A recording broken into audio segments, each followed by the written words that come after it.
All right, so the first issue we had today was defendant's motion to recuse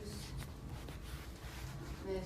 Haggett and the city's motion to strike defendant's motion to dismiss, motion to recuse Ms. Haggett, and motion for court approval to video all hearings. I already denied the motion to video all hearings.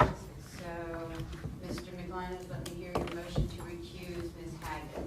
Well, Your Honor, we have a second motion to recuse you that was filed yesterday, along with an affidavit of support of motion to recuse. You filing is not service on me. Well, I have it right here to serve on you.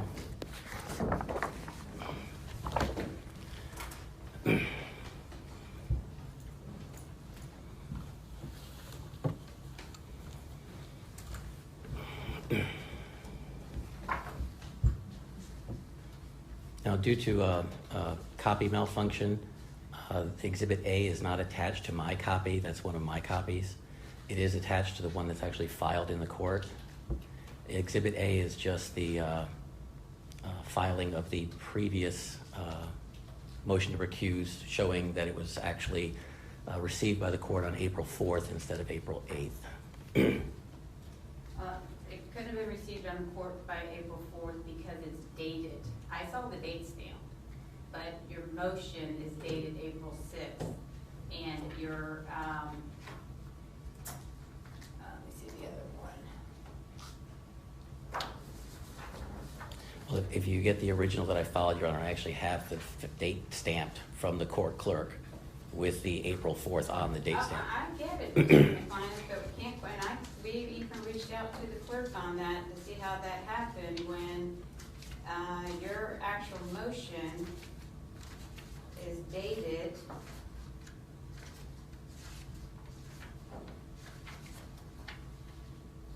April 7th. April 7th, what year, Your Honor? It's actually dated, you say you submitted it on April 6th, 2022. Your certificate of service is dated April 7th, 2022, and your affidavit isn't even notarized until April 8th, 2022. So how it is that you managed to get an April 4th, 2022 stamp on documents that weren't even signed until April 6th, 7th, and 8th, I'm not sure. But at any rate, I don't need to address that because I've already denied that motion to recuse.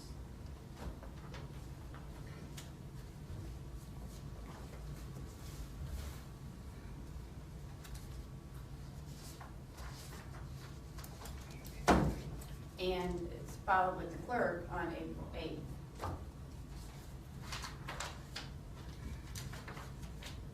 For the record, Mr. Mclynas handed to me today another motion to recuse.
All right, so basically, the first part of the second motion to recuse A is just really disputing what I wrote in my order denying the motion to recuse, which makes this really not a proper second motion to recuse. It's just basically you contesting what it is that I said. If you don't like what I said, then you can appeal me to a higher court. Well, that's not true, Your Honor. There's a lot more to it than that. I'm not arguing with you anymore about the recusal. Well, I'd like to. I will note on the record what we already discussed is that the motion to recuse that this court received on April 8th, somewhere between 4 and 5, because it was dropped off at judicial reception, as a front stamped, received criminal court services April 4, 2022, Ken Burke. But the actual motion to recuse is dated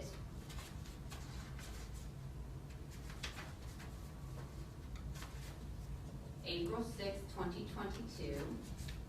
The certificate of service is dated to the city of St. Pete is dated April 7, 2020.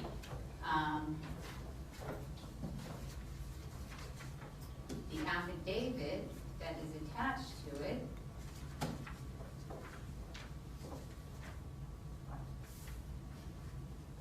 isn't dated at all, but it has a Florida jurat for what appears to be a notary that is dated April 8, 2022. So it's virtually impossible for this to have been received by the clerk on April 4th of 2022. The clerk also has it filed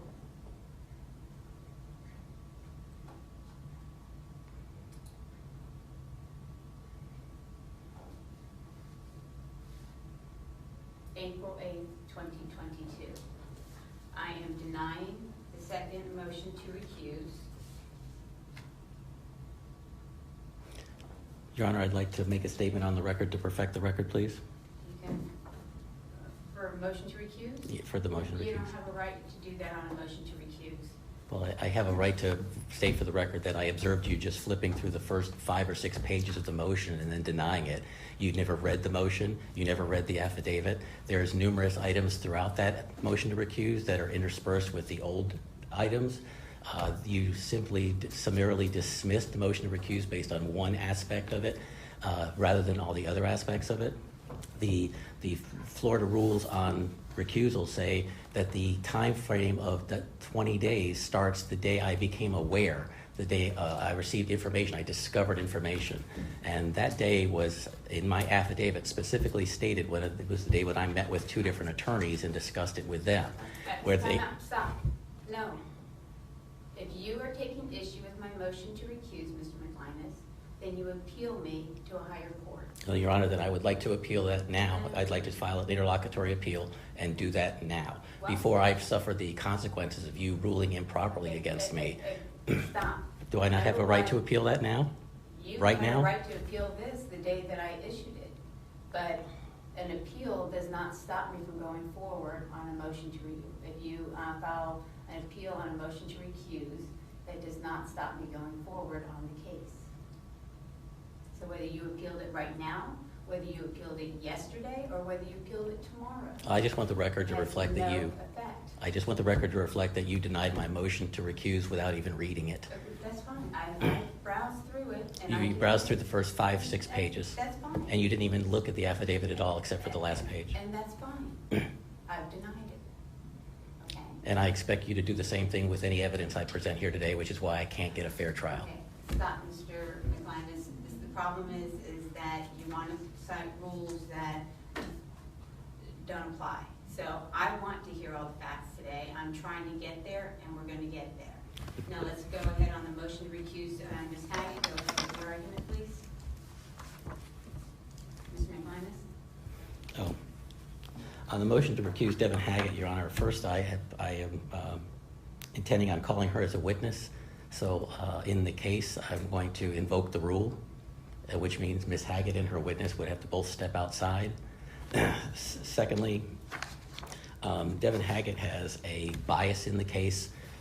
that is contrary to City of St. Pete rules itself. City of St. Pete rules say that Devin Hackett is not, or the city attorneys are not to present evidence to the city council or the code enforcement board through either their, they have three basic levels of enforcement.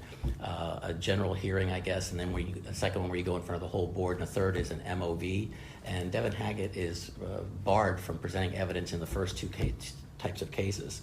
Here in this case, we have a prosecution by supposedly the state of Florida for an MOV, and the state of Florida is not, the state of Florida has a right to enforce laws of the state, not necessarily laws of the city of St. Pete. So you have a city attorney acting on behalf of the state of Florida to prosecute a case that she herself is involved in.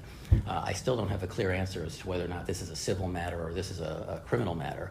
But in a criminal matter in front of the state of Florida, which is the state of Florida is prosecuting me, then Devin Hackett does not have a right to represent the city of St. Pete, the actual victim. You don't have a victim come in and represent in a criminal case. In a civil case, if she is actually representing the state of the city of St. Pete, then she has an obligation to do things in a different way than she's doing it here. So the bottom line is I would like Devin Hackett recused because of that, and then also because of her unethical conduct in the dealing of this case by failing and refusing to provide discovery for over a year. She also blocked the defendant from communicating with her office. The city of St. Pete then blocked me from delivering documents to the office, and then I believe that in her response to this, one of her responses is that she didn't receive the documents. Well, I have an email here that I'd like to show the court where she actually asks her IT people to block my email so that I can't send her any documents. And if you have an opposing counsel or a prosecutor that is refusing to communicate with the defendant in a case, when the law requires her to do that, that also proves Devin Hackett is biased and she's unethical in her dealings within just the confines of this case. All right, response, Ms. Hackett? I'd like to present this piece of evidence to the court. Yes, Your Honor. The first response to the motion to recuse is that this motion should not be heard by the court. The specific instructions of the court in its March 17th order instructed defendant to provide all outstanding motions through filing and by service upon me by April 8th.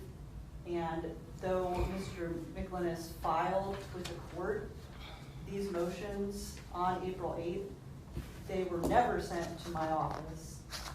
Contrary to what Mr. Mclynas says, he could have emailed me. He has emailed me several times after that particular email, in which I believe the address that was blocked was a different address than the address he's using now, because I'm Mclynas@gmail.com. That's correct, because obviously I'm getting CCs from your office containing his email address, and the previous email address was blocked because defendant was sending my office upwards of 40 emails a day, and we believed it was in bad faith and asked the IT department to block that address.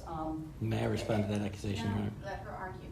And at the end of the day, the prosecution does not have an obligation to communicate ex parte with a defendant. I did try to do that in good faith to get Mr. Mclynas any information that we had, but once it was clear that he was abusing that privilege, we attempted to curtail that. We received vexatious amounts of emails intended to harass us. After that, once the email address at Carguy Club was being utilized, we have been continuously emailing back and forth using that email address. And so these documents could have easily been emailed to me. I would have received them. I have no indication that they were ever brought to the Municipal Services Center or to City Hall. And to date, I still do not have those motions. They were never served upon me. I waited for them all week to see if they would come in. The certificate of service doesn't say that it was sent to me. It says it was sent to City Hall.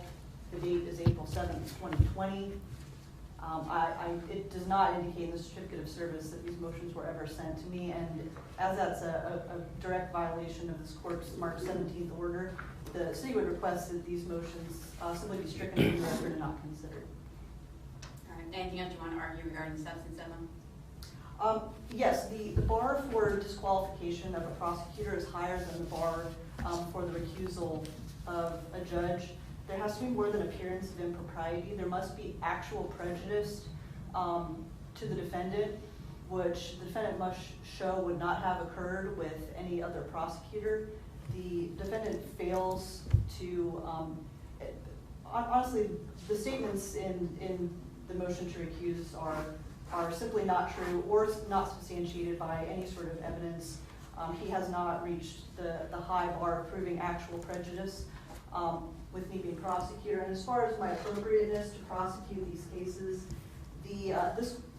this court has specifically approved municipal attorneys to prosecute ordinance violations in Administrative Order 2018-068, which states that Pinellas County and each municipality therein shall authorize and designate an official prosecutor who shall be a member of the Florida Bar in good standing and file the name and signature of such persons or persons with the clerk of the circuit court. The right to prosecute ordinance violations on behalf of Pinellas County or such various municipalities shall be limited to such official designated and registered prosecutor when the same is required. I am designated and registered with the clerk as the prosecutor for the city of St. Petersburg, and therefore I believe I am the only person who would be able to prosecute these cases. All right, response, Mr. Mclynas? Well, she complains about receiving 40 emails a day from me. Well, the fact of the matter is, Your Honor, she filed 20 separate individual cases, and in each one of those individual cases, I filed multiple motions. And so each one of those individual cases required the motions to be filed and submitted to her on the individual case basis of the 20 cases. And when I started to do that, that's when she blocked my email and wouldn't accept the documents. And then when I went down to the city attorney's office to hand deliver the box, they refused my entry, would not let me call upstairs to anybody, would not let me leave the boxes for her. I then went to the City Hall, and I also went there to try and just leave them with the city of St. Pete, and the security guard there refused to allow me entrance to the building, called the police on me, and trespassed me from the building to prevent me from providing these documents. So there's a long history that I have with the city of St. Pete where they've literally made it virtually impossible for me to provide these documents to her, yet then she wants to sit here and claim that she didn't get them based on one mailing.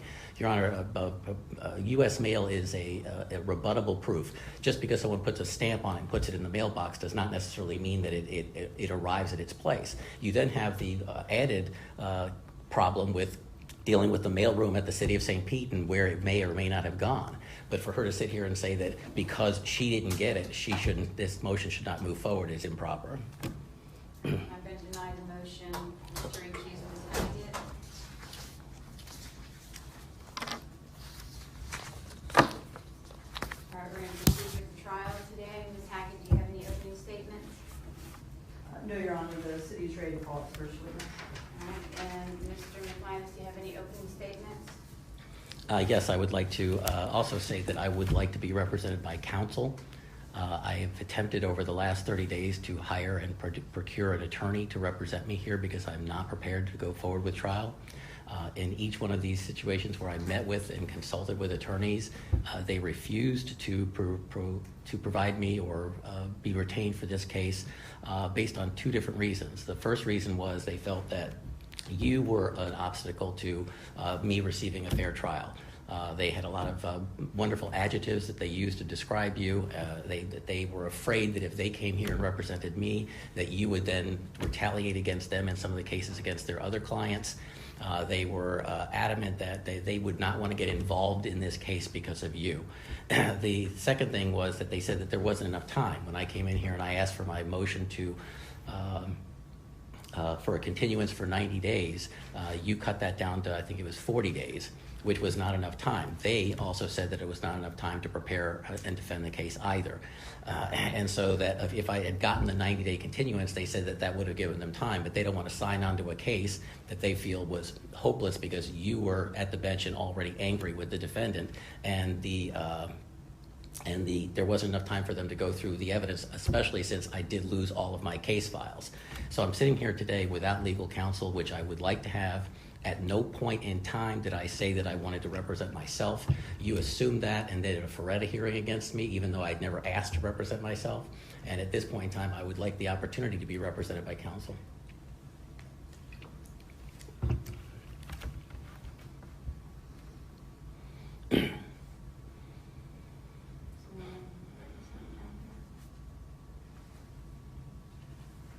Mr. Mclynas, this case has been going on since August of 2020.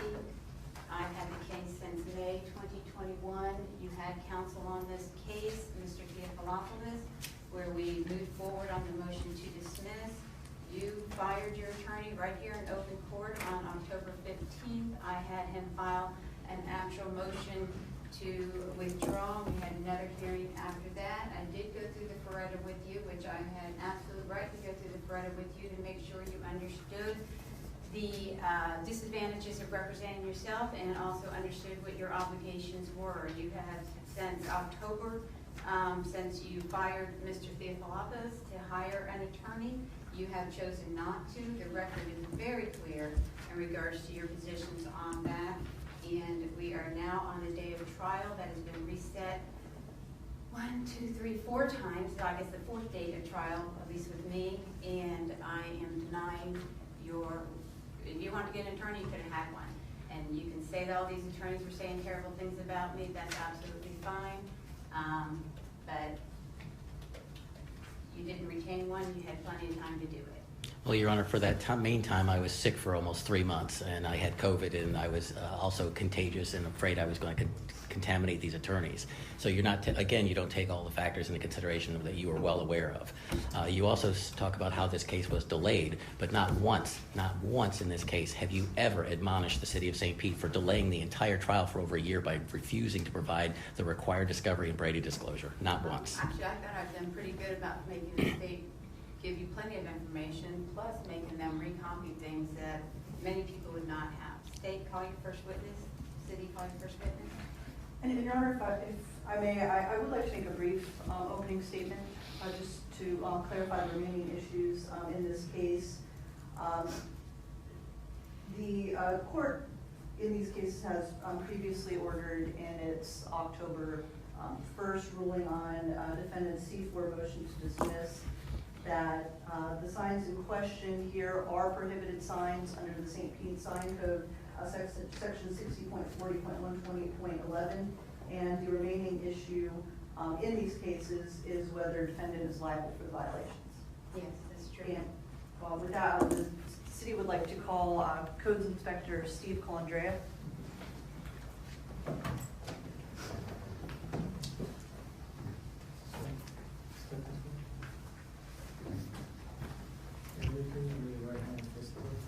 Do you swear or affirm the evidence you're about to give will be the truth, the whole truth, and nothing but the truth? Thank you. Seat your chair, please speak aloud to the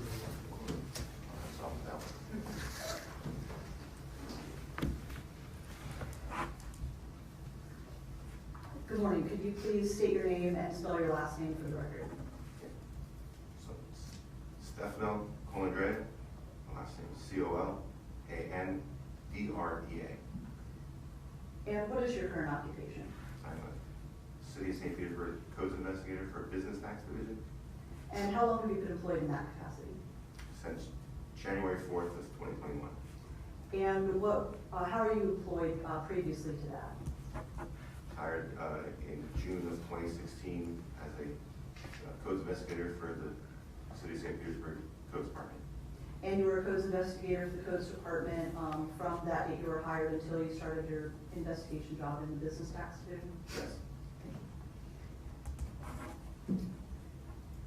Now, in the course of your duties as a code inspector for the city of St. Petersburg, were you called to inspect various intersections and locations around the city for alleged illegal signs? Yes. And can you let the court know the date of your first inspection of those areas?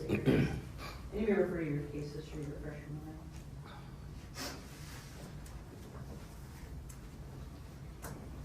First, I know what I expected.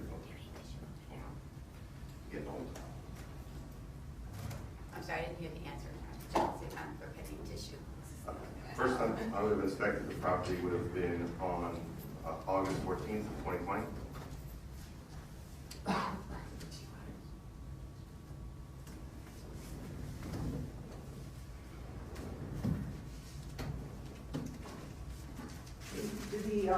What is shown on the MOV date on those, the cases? Of the MOV? When they were written, you mean? The date that you would expect it for the MOVs.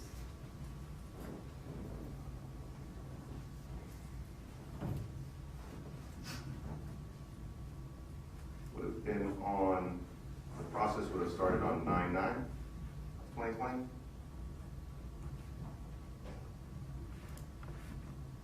Okay, let's step back a couple of steps. Okay. When you were called out to various intersections around the city, did you take photos of those locations that you visited? Yes. And with regards to case number 20-1138 MO, did you inspect the intersection of Bayshore Drive and First Ave Northeast on August 12th, 2020?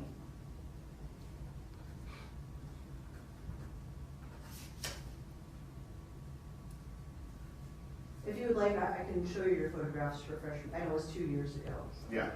So if it would have been August 12th, with the photos showed out of the day that I was out to do the inspections, took all photos for all the different locations.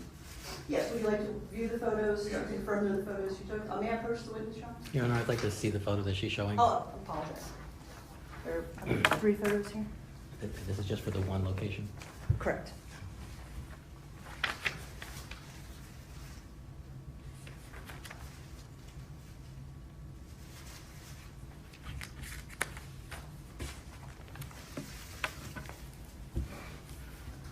Yes. All right, Mr. Condre, I've handed you 3 photos. Are those the photos that you took on August 12th, 2020 of the intersection at Bayshore and First? Yes. And what do those photos depict? They depict pressure washed signs in the right of way, saying Mclynas for sheriff. Okay, and is a fair and accurate depiction of that particular city block on the day that you were inspecting? Yes. Thank you. State would like to move the photos into evidence to city's exhibit 1 for the case ending 38. Any objections, Ms. Mclynas? No, at this time, no. So admitted as city's exhibit 1? Just for my clarification, are these the exhibits, are you gonna have one set of exhibits for each, or I think? The photos will be city's exhibit 1 for each of the cases, and then we'll have a couple exhibits that will apply to the same evidence for all of the cases. So Okay. this one is going to be admissible under 20-1138MO as city's Okay. exhibit number 1. That's what I was asking. Yeah. One case number per exhibit. Your Honor, I have a procedural Unless question. There's some that are, that have to go in each one, but that one's going to go in 3-8. Your Honor, I have a procedural question. Yes. Since there are so many cases here, are we not going to stop at the end of each case so I can question the witness about each individual case? Or are you going to put the added burden on me to remember all these things for 20 cases and then start to go back and question them for all 20 cases? We're going to put the added burden on you. Go ahead. Mr. Colon. Just so we're clear, I couldn't hear that exact statement clearly. I'm repeating what you said to me, is that you said, can you do it on each one, or you're going to get the added burden? And I said, you'll get the added burden. The added burden for the pro se litigant. Okay, thank you, Your Honor. Just want to make that clear.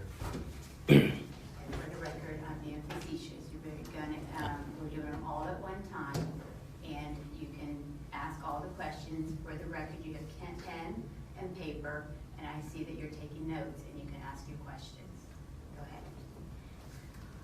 Mr. Colondrea, did you inspect and take photos of the intersection of Bayshore Drive and Central Avenue on August 12th, 2020? I'm sorry, are we moving on to a second case here? This is case ending 3-9. So this is now the second case? Okay. Okay. Stop interrupting. If you want to interrupt, objection and state your grounds, okay? And yes, I'm going to tell you if you're going to go to a different place, take the case number. Yes, ma'am.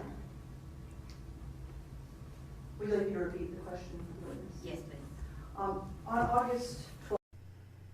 Hey, Sherri County, I am not going to let all these 20 tickets be heard. It took forever, but they were literally going to try Mclynas for 20 tickets for cleaning the sidewalk with a high-pressure water jet and a stencil. $1,000 each. So you just heard the first one read off. They read off 19 more after that.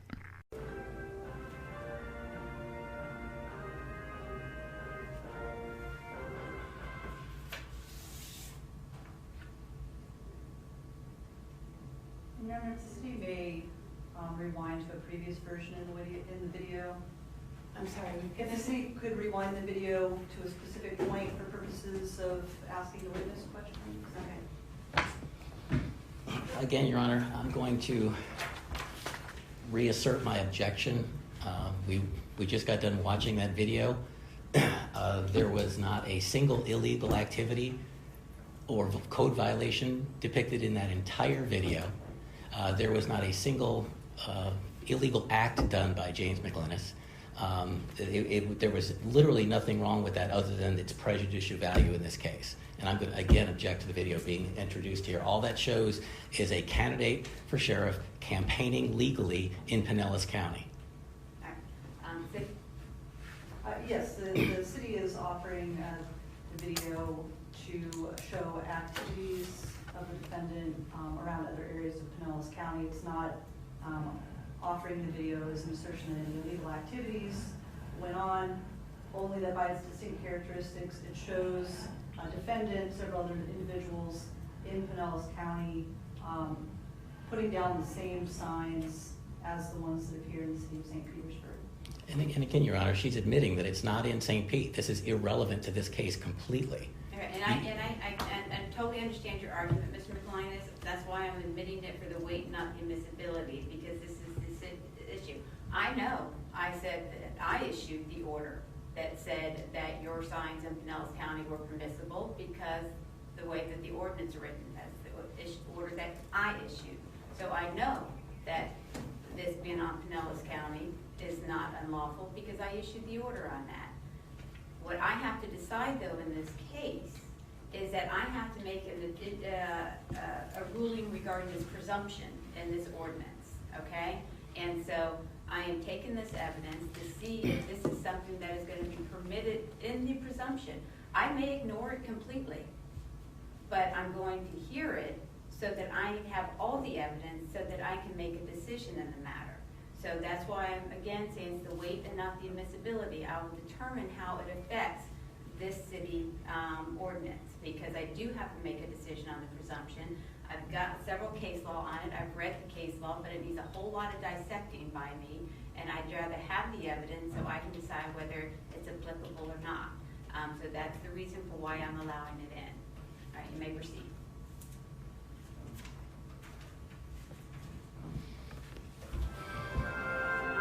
You need to reposition yourself, you can. This is how you campaign, people. Mclynas was saying the sign. I think we can go to the line of question without finding the exact spot that I was looking for. My questions for Mr. Colindre are: you've seen the entire video.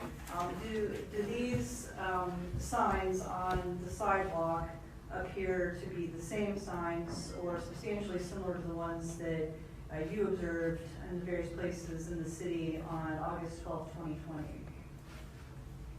Yes. And why do you believe that?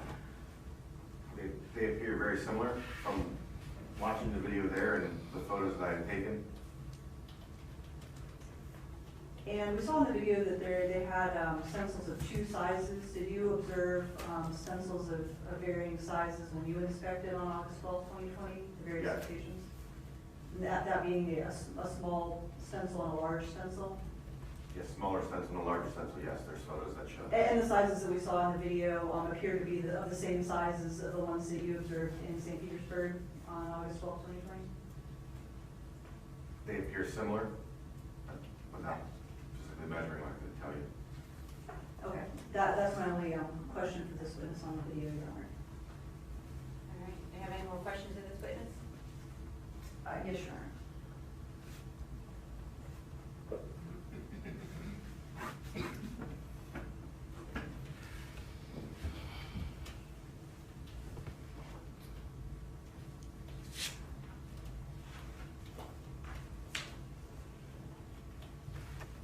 And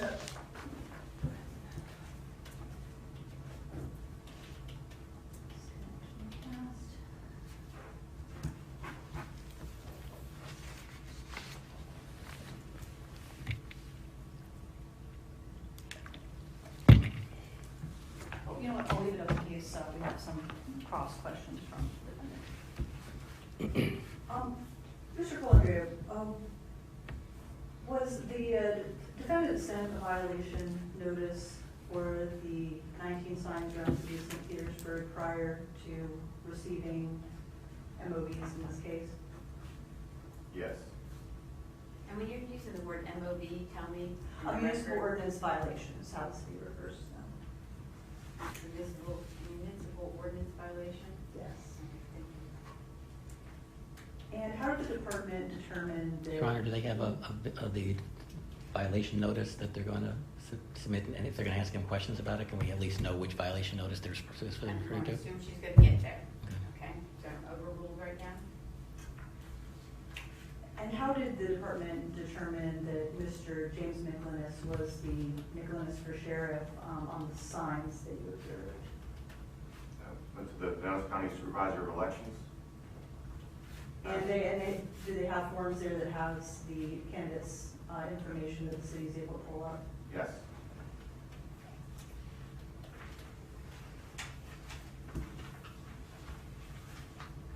And I'll show, Mr. Mclynas, this is violation notice that you attached to your motion to dismiss for one particular case.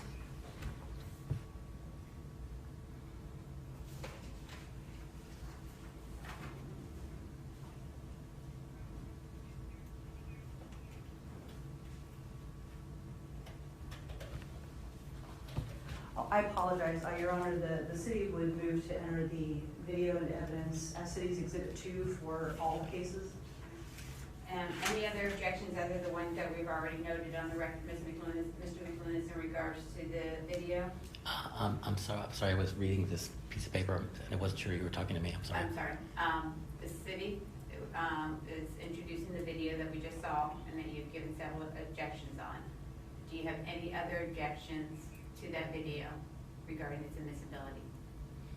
Well, besides the things that I had mentioned before, again, the foundation of the video, who did the video, what date the video was done, where are the locations of the video, all of this is unknown, and they're using this as evidence for something in St. Pete when it clearly has nothing to do with St. Pete. And again, I want to reiterate the fact that showing a video of someone doing some legal campaigning, political free speech, which is the highest level of protected free speech, is not a crime, but this is exactly what St. Pete is trying to do. They're trying to turn this into a crime in the city of St. Pete and producing this evidence of legal activity as proof of illegal activity, which is wrong. And address the foundation authentication aspect of it, Ms. Haggett? Yes, the state is not required to produce or prove who filmed the video, where the video was pulled from. The video may be authenticated by its contents, by its distinctive characteristics. The threshold for authentication is a low bar. It merely requires the prima facie showing that the video is what it is purported to be. And in this case, I believe that the distinctive characteristics of the video, the fact that Your Honor is familiar with defendant's voice and appearance, the fact that the video was played all the way through, with no allegations that anything in the video was fraudulent, indicate that it has met the low bar for admissibility. I'm going to as I've already stated, I'm finding that it's self-authenticating based on the fact that I've shown the full video and everything that's on it. I'm entering it for the weight, not the admissibility. I recognize that property he was doing on that this court ruled that it was not, it was permissible to do it because of the county ordinance. However, this court on the city ordinance has to make a ruling in regards to the presumption. Whether this is actually going to be admissible for identification purposes, I don't know, but it may be admissible in regard to presumption purposes, and I'm admitting it so that we have this evidence in case the court needs to have it as it relates to the presumption aspect. And I know you've been looking at something else over there, Mr. Mclynas, but I'm hoping you're hearing how I ruled on that. So I'll admit it as, what number are we on? It'll be two. It'll be 2 for all of the cases. All right, so Okay. it'll be admitted as city's exhibit number 2 for all 19 of the cases, which will be 20-11138MO all the way through 20-11157MO minus 20-11142, which was Mill Frost. I'm gonna need the zip drive before you leave chat. You can leave it in if you're gonna use it again. I have a duplicate. Would that be okay? All right, and go ahead with the question. Oh, you're showing something to Ms. McLeod. Yeah. Thank you. May I approach the witness? Yes.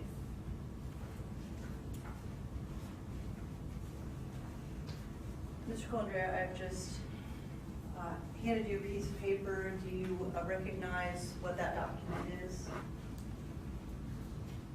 Yes. And could you please tell the court what that document is? The violation notice that was written and sent to Mr. Mclynas. And what was the date that notice was sent?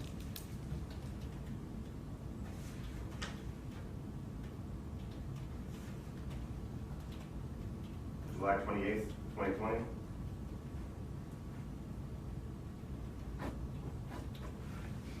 And was the defendant given some time to correct the violations before the MOVs were issued? Or before the notices to appear were issued? Yeah, so the corrected action date was August 9th, 2020. And is this violation notice just for one case?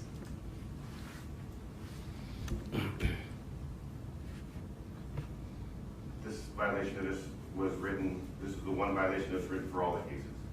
So the same violation notice was sent for all cases, but with the locations changed, is that correct? Correct. And in the violation notice, how many days was the defendant given to remedy the violation before a notice to appear was issued? Before the notice of the correction date? How much time was the department giving the defendant to come into compliance before taking further action? I believe it was 12 days.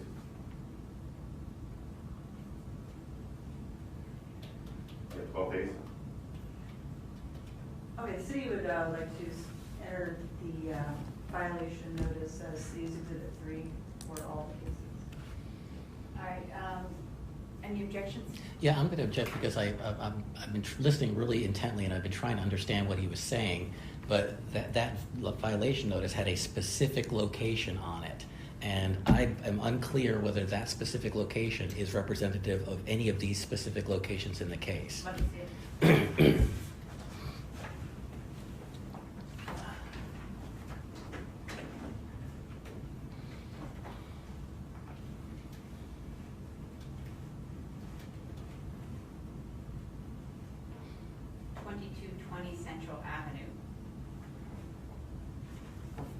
Is that one of these locations?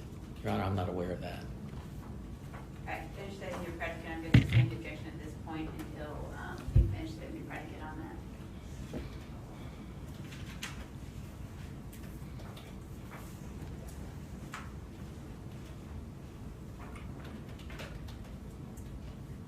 Calandra, was the defendant sent a violation notice giving the same, on the same date, giving the same amount of time to correct a violation for all 19 of these cases? No, just that one right there. Oh, I have one right here, but was he sent one in the course of the case? Was he sent a violation notice with these same dates for compliance for each of the 19 locations? Not that I'm aware of. Okay. The city's not looking to enter the violation notice itself into evidence at this time. Okay, so just so that I'm understanding, he was sent one violation notice. That was the violation notice for that address. Is that correct? Correct. All right, and give me that address again, please. 2220 Central Avenue. Thank you. 2220 Central Avenue. And again, I'm not sure which case that 2220 Central Avenue is. Correct. She's not introducing it. This is the testimony. You note it down, and that's what you can argue as part of your closing. Is this still gonna be labeled exhibit 3, or is it not gonna be given to the clerk? Have you? I know it's not going to be given to the clerk. Okay.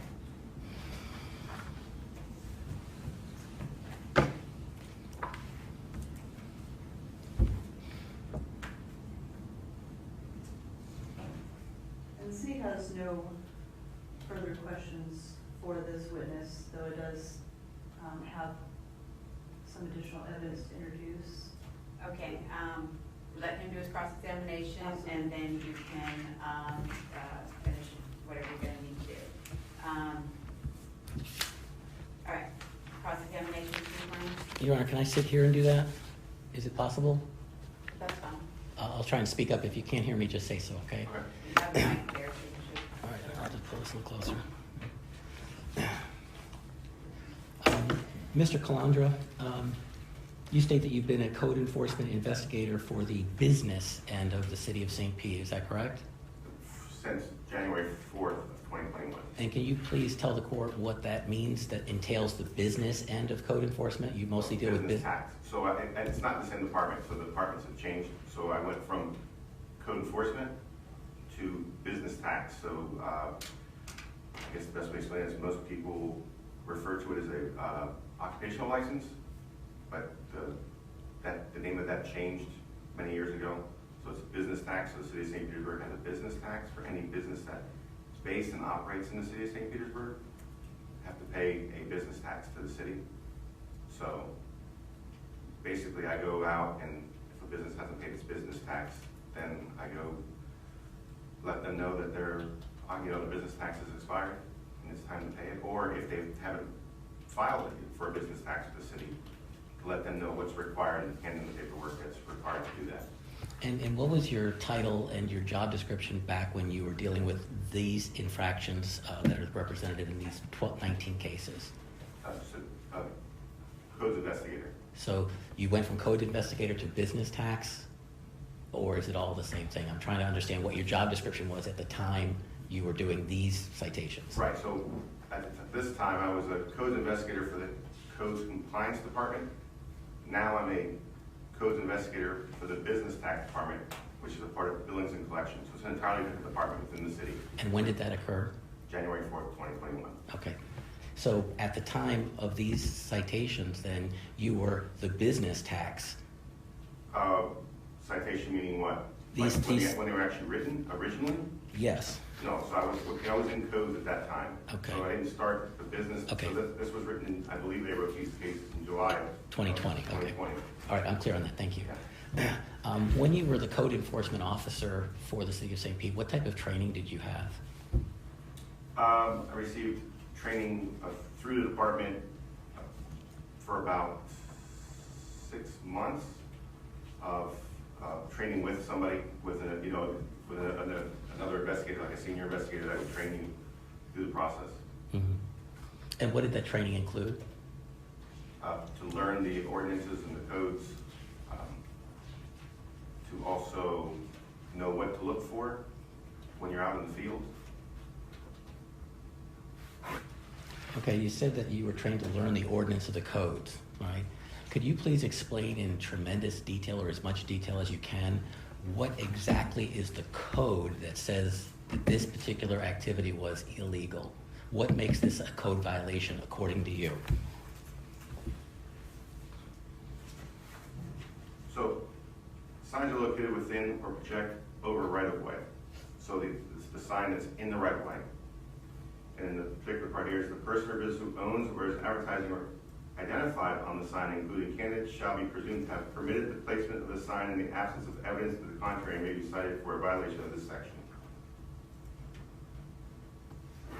And in the definition of signs, when you wrote these citations, what was the definition of the sign that caused you to determine that what occurred in, say, that video was a quote-unquote sign? So, Objection is a confusing question. I can try and answer a different way. Well, you saw the video. You saw the video, right? mhm. And can you show me in your codes what makes that specific activity an illegal sign? Objection, that calls for a conclusion of law. I'm going to sustain the objection because I've already made that determination. Well, Your Honor, I have a problem with that because I fired Jerry Theophilopoulos because he did not do a good job in that previous hearing. There are several things that go to whether or not the sign is illegal, whether or not the sign is constitutional, how the enforcement of the sign code could be. And that's fine.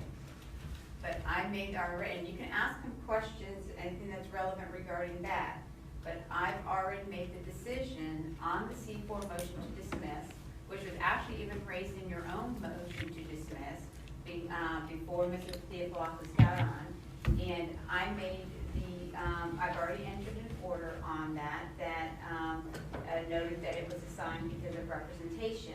Now, you can ask him anything else. And if you disagree with me, you have a right to appeal me, and that's fine. You can do that, okay? But I'm not relitigating an issue that I've already done. Now, if you want to ask in regards to whatever the other stuff that you added, then ask away. But as to his definition of the sign, that's a legal conclusion that I've already made. Well, despite that, Your Honor, I have a First Amendment free speech, campaign speech argument in this case as well. And how they enforce that signage law goes to the free speech First Amendment protections that I have provided. Ask away. Well, Stop arguing with me. Ask your question. all right, well, I'm asking Ask away. So again, on the issue of your deciding that this was a violation, can you please show me, state exactly in your codes that you were trained on and that you're very familiar with, exactly why what the activity that showed in that video is a violation of St. Pete Code? Objection was asked and answered. It wasn't answered. You know what, guys? I want to get through this, okay? Just like with your stuff, I'll give him a little leeway, and I will weigh everything that I hear, and I'll apply it where I need to apply. But I'm not going to sit here and fight all day. I just want to get this case concluded.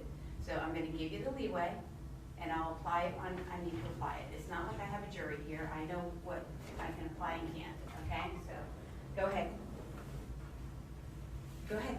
I asked the question. That's a very convoluted question, so why don't you ask him something more concrete? All right, you wrote these 20 citations, is that correct? No, Who wrote the citations? my operations manager. So who is that on here on the bottom here? So the way this works is because it's my area, I sign off on that's my area that I cover.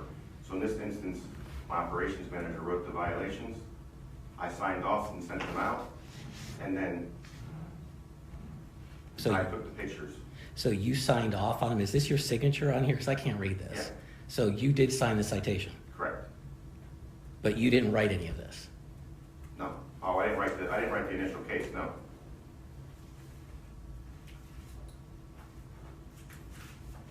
So somebody else wrote this for you, and then you signed it?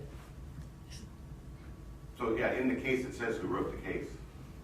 Okay, I signed off because it's my area, so it's my area to cover. I'm just looking at the citation here. Right. Okay. So anything in any investigator's area, it's theirs to cover. It's their responsibility.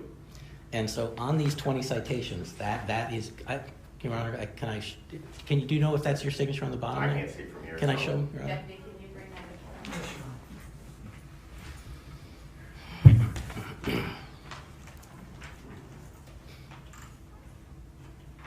Yes, that's my signature. Okay. So then you issued this citation? Correct, because I took the photos. Okay, and you issued this citation? This is your citation, you issued this? So I signed them, yes. But I know you signed them, but I'm asking you the specific question. Did you issue this citation? Why don't you define what you mean by issue?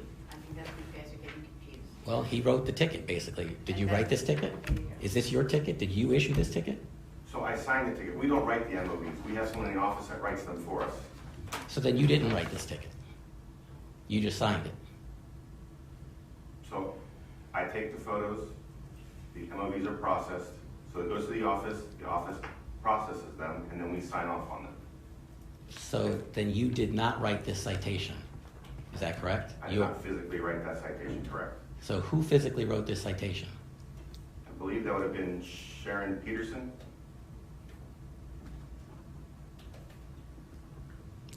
So she wrote this, and then you signed it and swore to it. Is that correct? Correct. So this citation is in the form of a sworn statement. Do you typically allow other people to write your sworn statements and then you just sign them?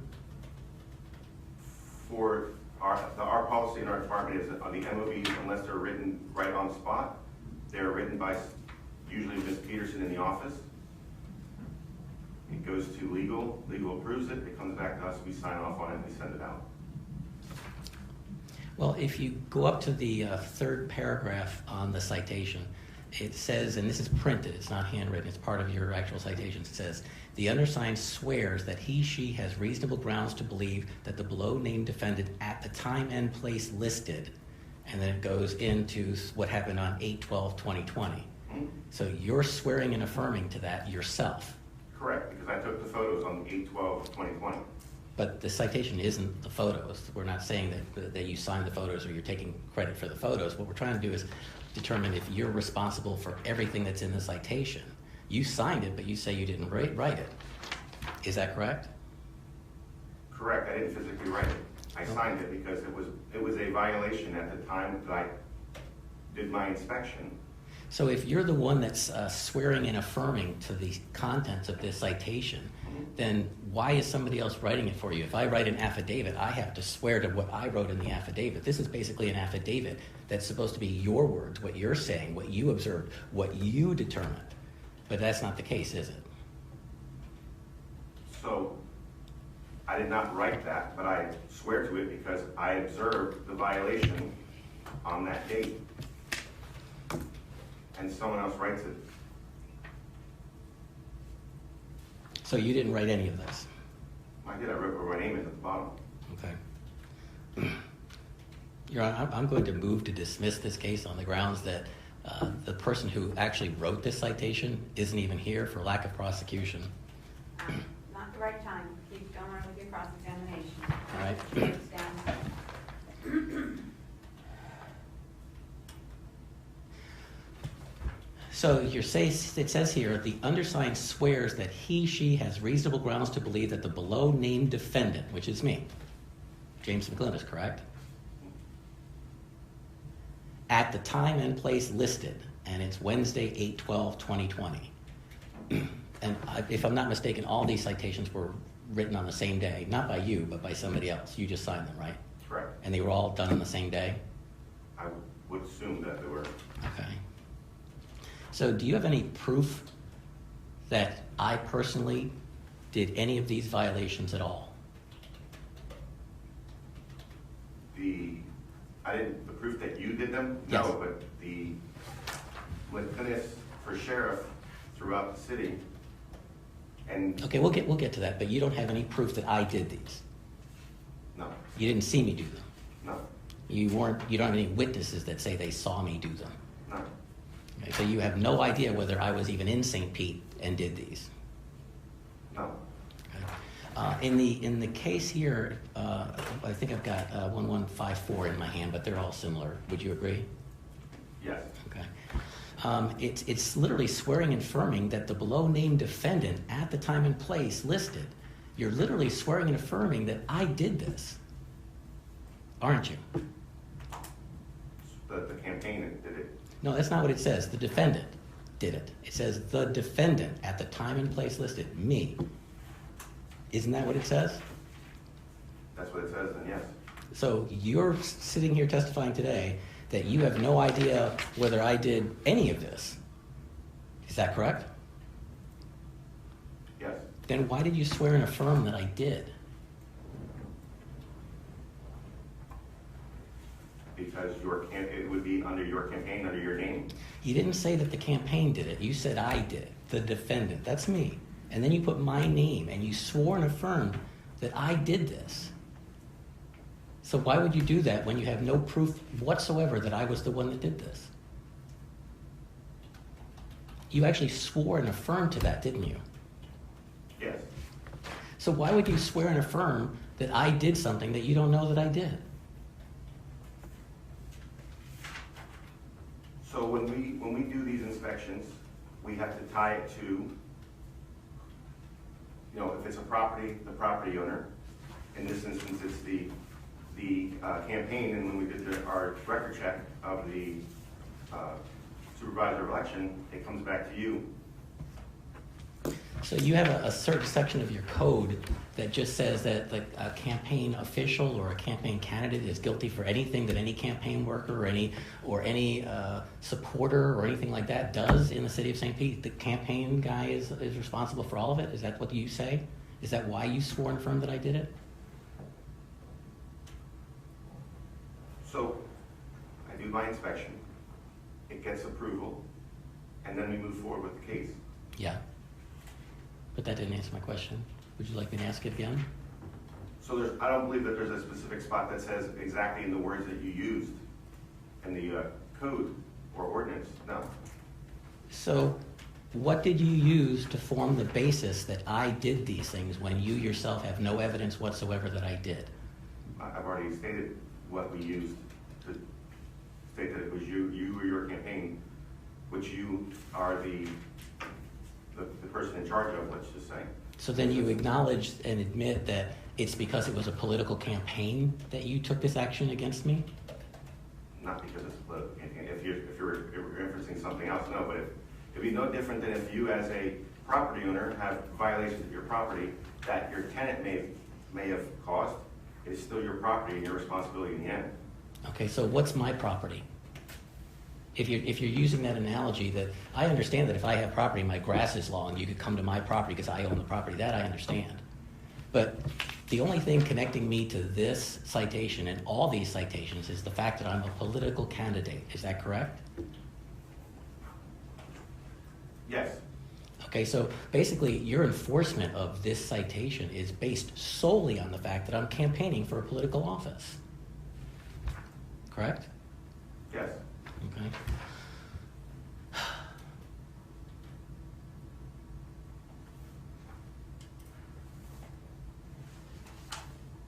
Now, you put in here signs pressure washed into public sidewalk. What do you mean by into? So the template was used and pressure washed, and then there was the Mclynas for sheriff written into the sidewalk. I know, but I'm focusing on the word into. Into the sidewalk? Are you trying to claim that there was damage done to the sidewalk, or there was an impression made in the sidewalk, or there's an engraving of some sort into the sidewalk? So there wasn't an impression, but there was a spot that was stated, Mclynas for sheriff, in the sidewalk. Okay, in the sidewalk again. That's what I want to focus on. Into or into the sidewalk, in the sidewalk. There really isn't anything in the sidewalk, is there? Or into the sidewalk, is there? It's not relevant. Overruled at this point, just answer is it's on or into. Really where it's getting at. Well, Your Honor, I can explain why. Okay, all right. I'm following very closely, okay? I'm sure that in certain locations, it possibly could have engraved into the sidewalk slightly. We won't know until it's completely clean, but onto as well, if you want to get perfectly grammatical about it. So onto, not into, correct? Sure. Okay.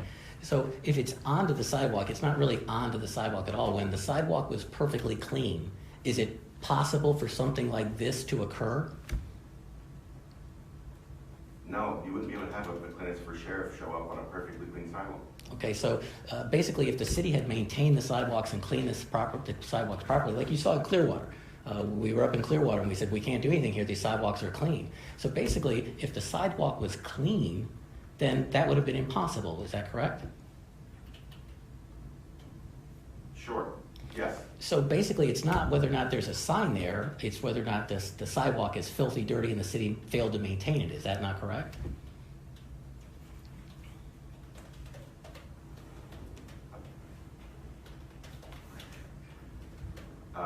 Yes, I guess. I mean, it's very, very. May I ask a question more specifically? It is, it's a confusing question. Oh. Redo it, Mr. Mclynas, I think I got the answer I wanted to the question I asked, Your Honor. then move on. Thank you.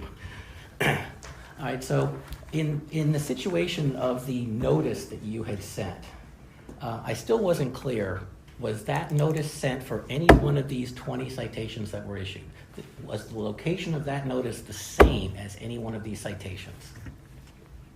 I mean, not, tell me, try that again. Basically, Are you asking about that letter? the notice, and Okay. can I have the notice that she cross-examined him with? Yeah. Okay. If she actually direct your crossing.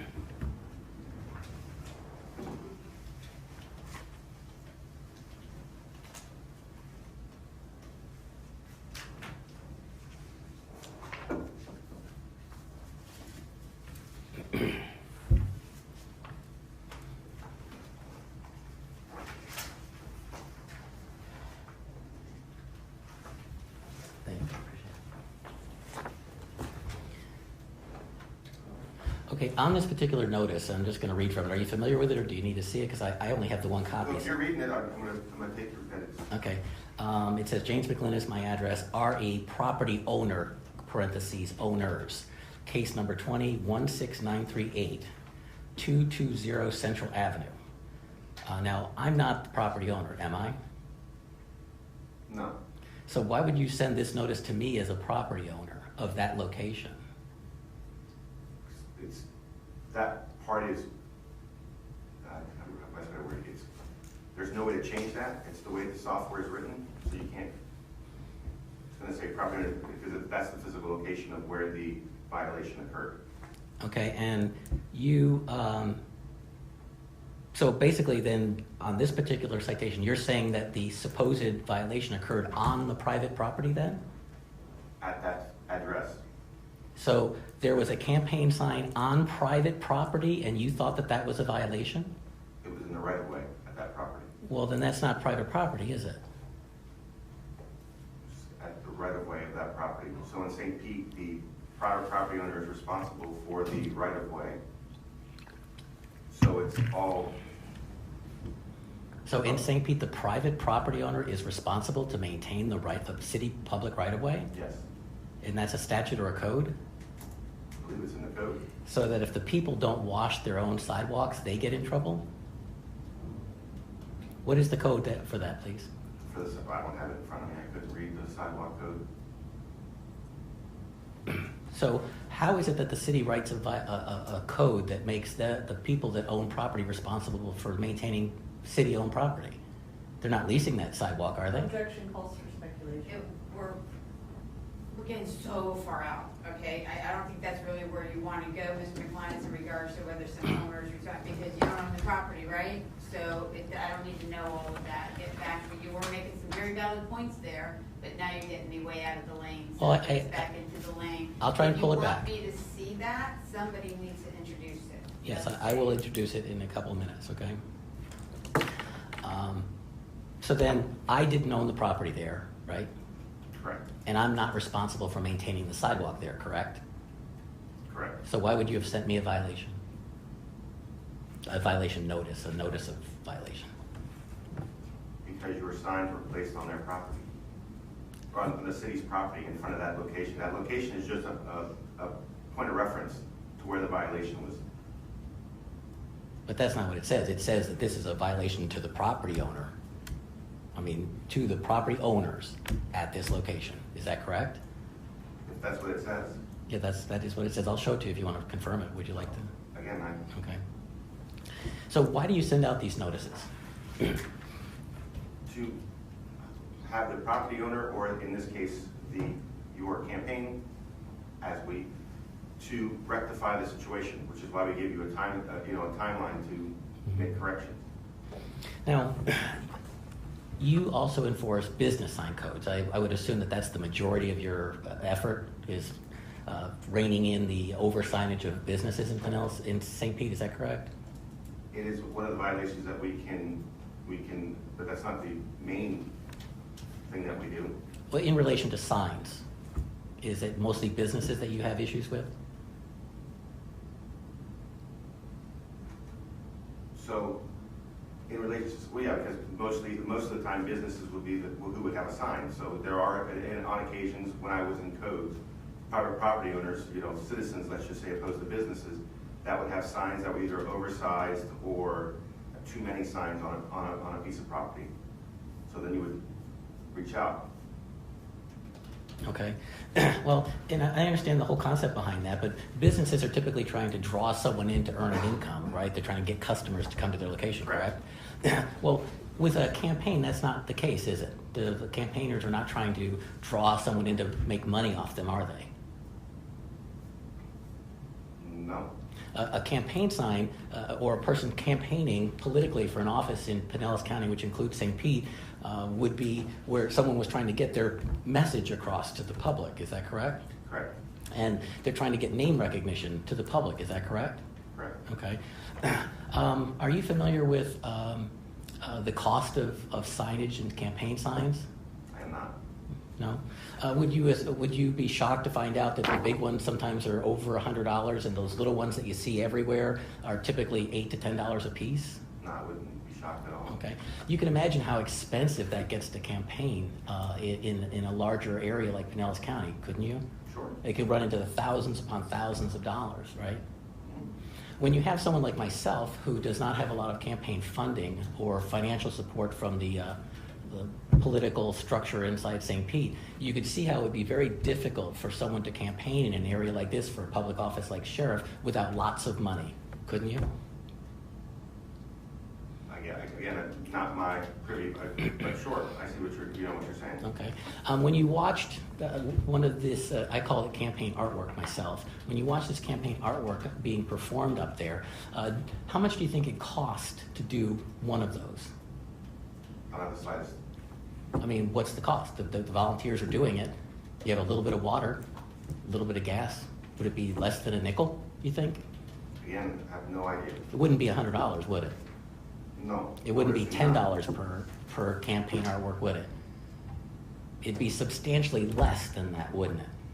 I would assume. So something like that would allow a campaign, an underdog, or somebody without a lot of what I call corrupt political backing, to be able to try and even the score a little bit and get the message, get name recognition to campaign for that public office, wouldn't it? Sure. So you understand that this particular activity is campaign speech, right? Yes. All right.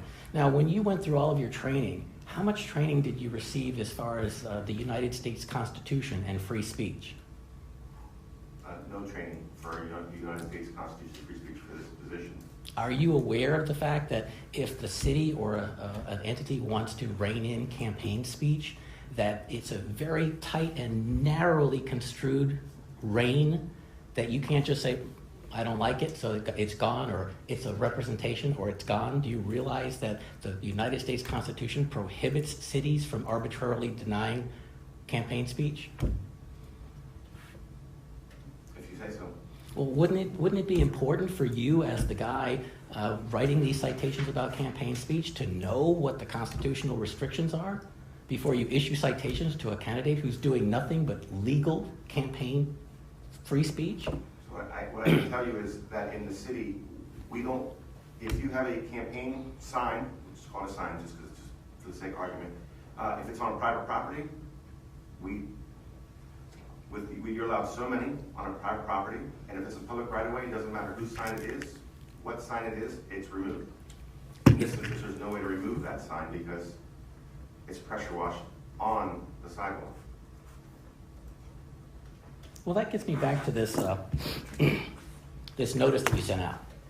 And according to your own codes, you're supposed to give a person that does one of these sign violations some time to correct it or remedy it. In fact, those are the two terms you used in here, correct and remedy. Is that right?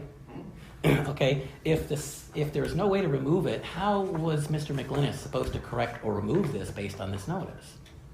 Pressure washed it like he pressure washed his sign into the sidewalk or onto the sidewalk.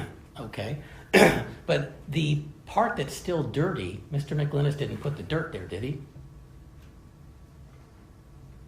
No. So why would Mr. Redistributed the dirt.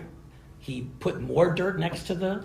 No, I said he redistributed it. Okay, so are you saying he made the part around the Mclynas for sheriff dirtier?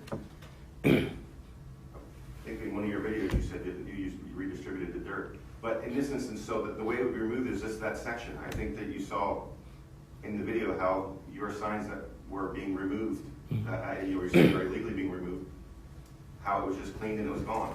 Do you recall getting a letter from Mr. Jerry Theophilopoulos in this case, who was representing me on a limited basis at that time? Where we were asking in the letter, because you said here in this letter, if you have any questions about this notice of violation, please leave a message at the telephone number provided below. Well, we didn't want to call because we wanted to make sure that our questions were documented. Question, not. So we sent a letter. Did you not recall receiving that letter on these cases based on this notice? I did not recall receiving the letter. So it was addressed to you. Are you saying you didn't receive it?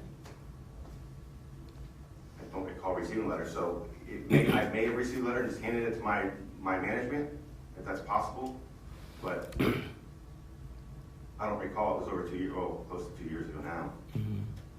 Your Honor, I don't have this letter here with me, but the letter is already part of the case. It was attached to my original motion to dismiss. And for the sake of this case, I would like to enter into evidence that letter based on the fact that it's in the motion to dismiss, the initial motion to dismiss. If you have it there, I'd love to cross-examine him on it. It was one of the things I lost in my file. Mclynas, you gotta slow down a little bit. You've got yourself on a roll that my fingers won't even catch up to you. I can speak slower, Your Honor, I'm sorry. Your Honor, I have that letter if defendant would like to have that to enter into evidence and ask questions on. I would like that, and I would appreciate that. Thank you. I've got it right here too, but if you've got it handy, then it's fine. Thank you very much. All right, Your Honor, could you hand your copy to him so I could question him on it?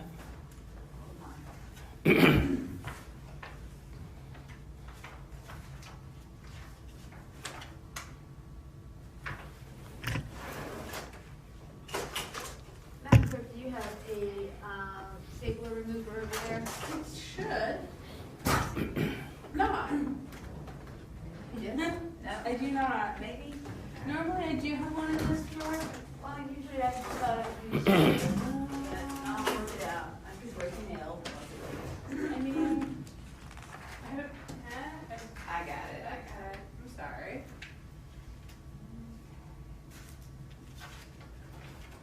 Is it October 6, 2020? Correct. There you go. I know this is a 3-page letter, but if you could please do me the favor of just reading that as quickly as you can so you could become a little familiar with it. Slow down your speech, Mr. Mclynas.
the actual codes. Oh, that's okay. Are you familiar with that letter now that you've refreshed your memory? You recall receiving that? Vaguely, I'll be honest, I think I started reading it and I handed it to my operations manager, And who would that have been? Joe Waugh. Joe who? Joe Waugh. Law? Waugh, W-A-U-G-H, Waugh. That's who started the case. So when you sent me this letter on July 30th, and then we responded with this letter on October 6th, we were responding to you when you said if you have any questions, contact us. So when I responded to you with questions, what did you do when you got this letter? You gave it to somebody else? He was our operations manager. Did you ever respond to this letter? I do not know. Do you know if anyone ever responded to this letter? I do not.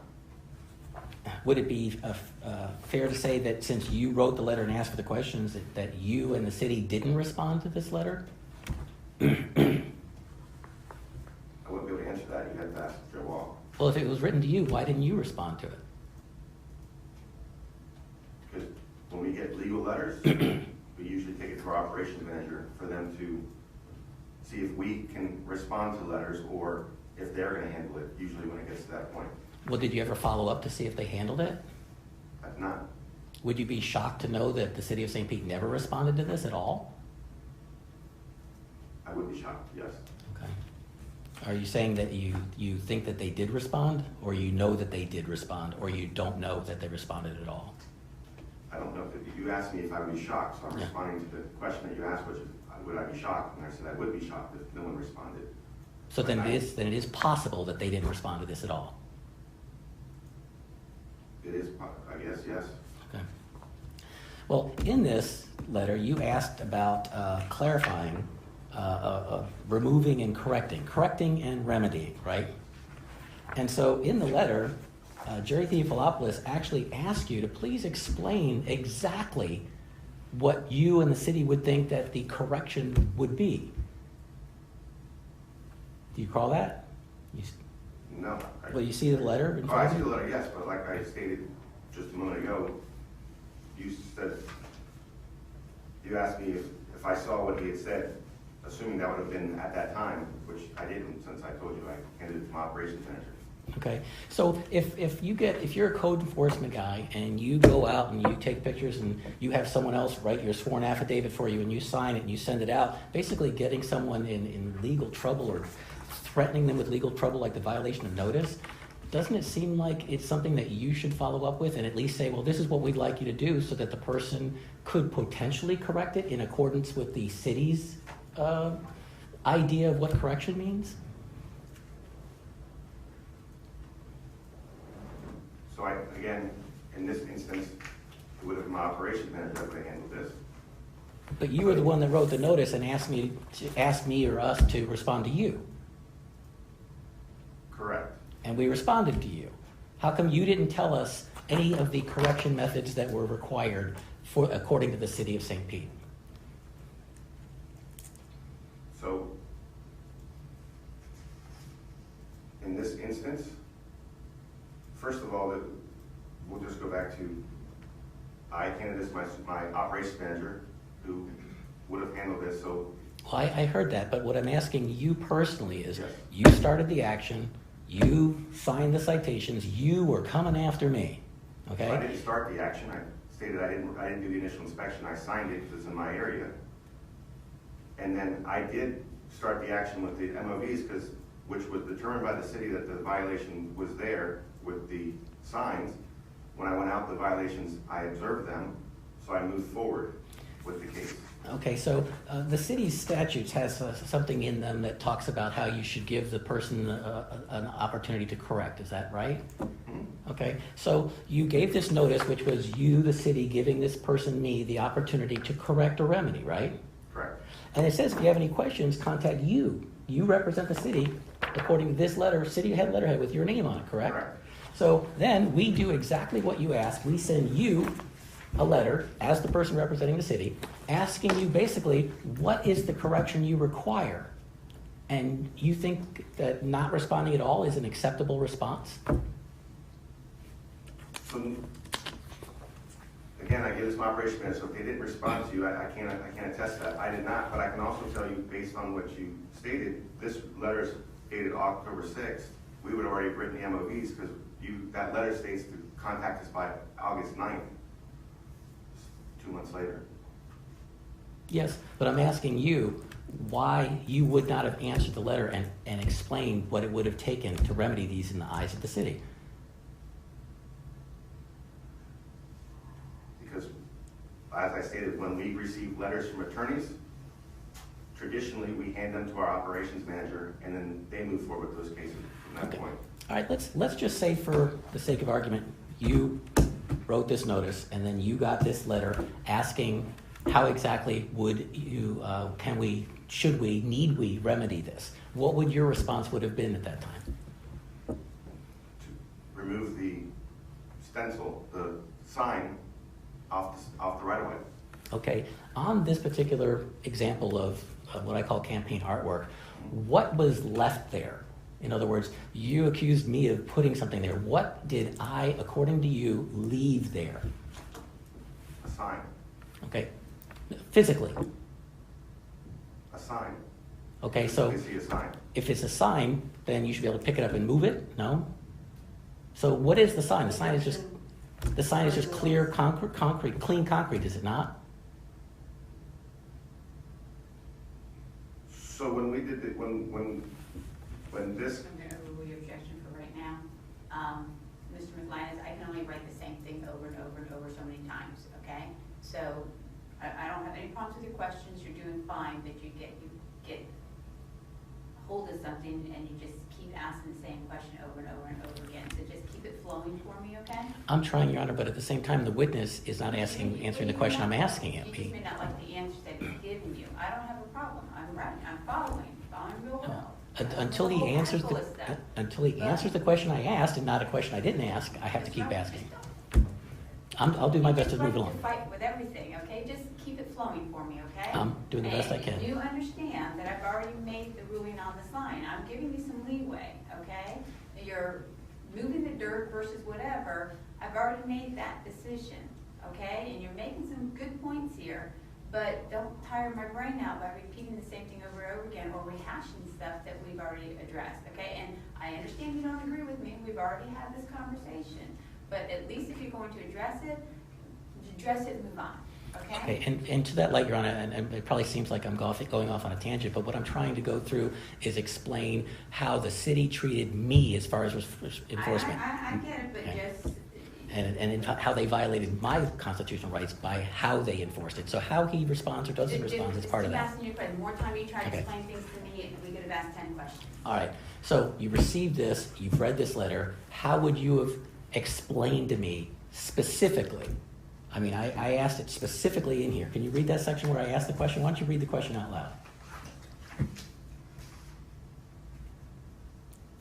On the last page, read the second and the third paragraph.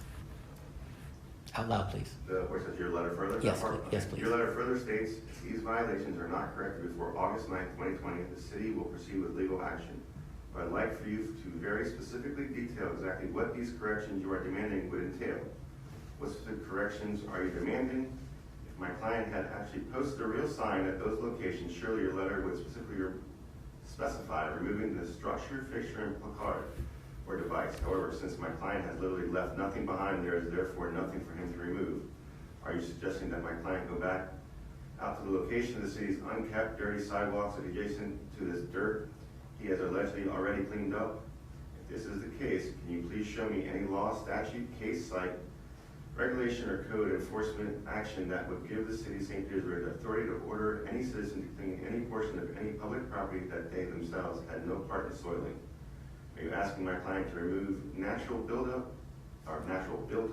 residue on the public property?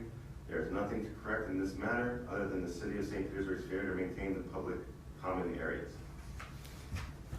So again, how would you have responded to that? So, because our legal department deemed that you pressure washed a sign into the right-of-way, the way I would have responded was to go out and pressure wash to remove the sign. Okay, but the area adjacent to the sign isn't really Okay. my responsibility, is it? This is the deal. He answered that question, okay? Right. Your question is, how are you supposed to get it off, pressure wash over it? We don't need to hash that over and over again. Right, I understand okay? that. But, so your directive would have been for me to clean the remainder of the sidewalk that I didn't soil? That would have been the city's remedy? Would have been to remove the signage, so the part that is a sign, what the city deems a sign, would have been to pressure wash to remove the sign. Okay, I have this exhibit here, Your Honor, that I would like to go through with him. What is it?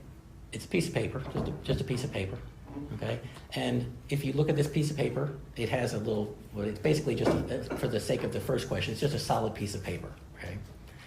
This represents the sidewalk, okay, for the purposes of these questions, okay? Now, if this was a sidewalk, is Mr. Mclynas responsible for cleaning the city of St. Pete sidewalks? Just the portion that he put his sign in. Okay, so, well, let's get one question at a time. Is Mr. Mclynas responsible for cleaning dirt off of a public city sidewalk? If it's just a regular sidewalk, no.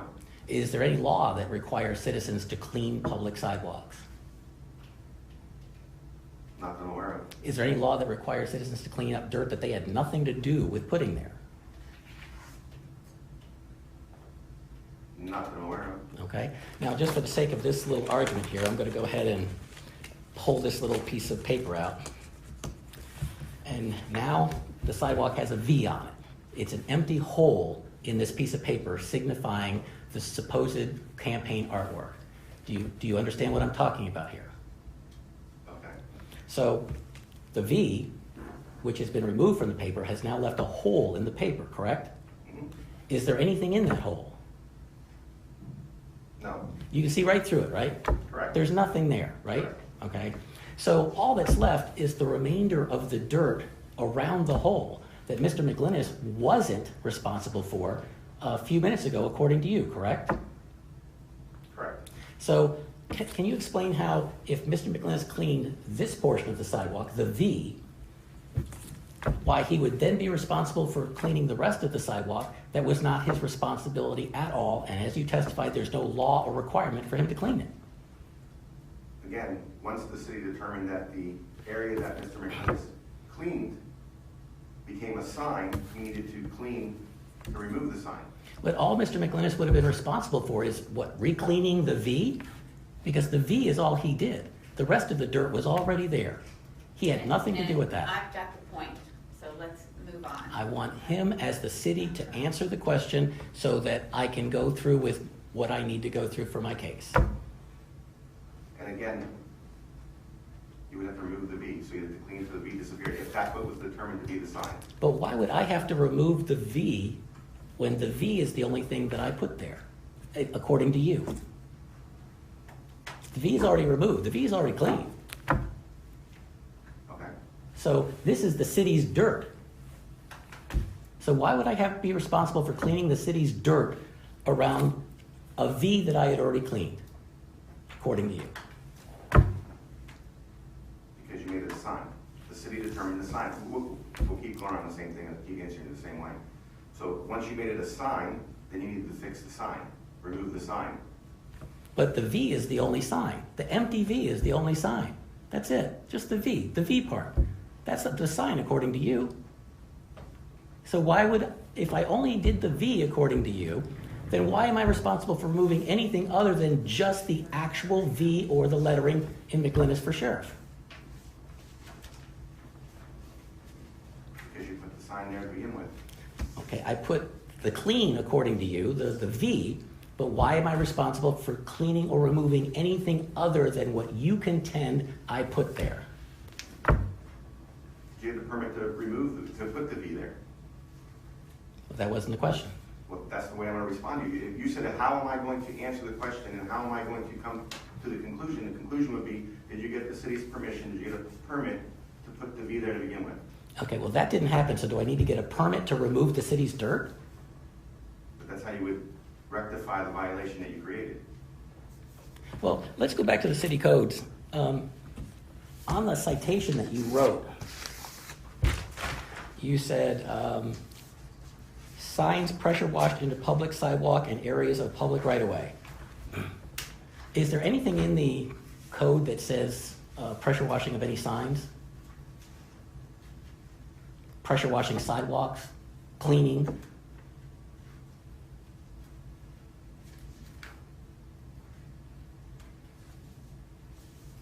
I'm just reading to see if there's anything.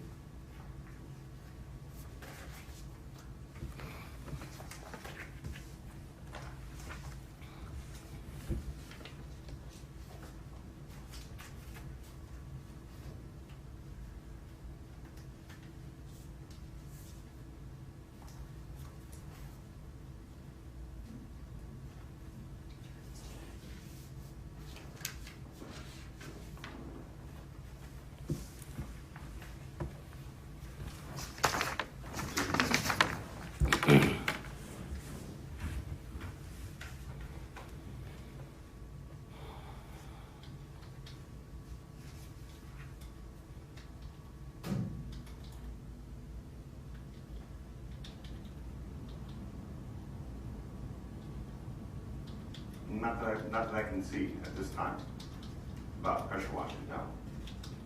Okay. I'm going to change directions here for a little bit, try and lighten things up a touch. During the last election period, I drove all over the city of St. Pete, and I saw literally hundreds of Trump signs everywhere, including on poles, on right-of-ways, all over the city of St. Pete. They were everywhere. Would you agree? Did you see that as well? I saw plenty of signs, yes. Trump signs? Sure. On the public right-of-ways? I don't, as soon as I see a sign, I pull a sign.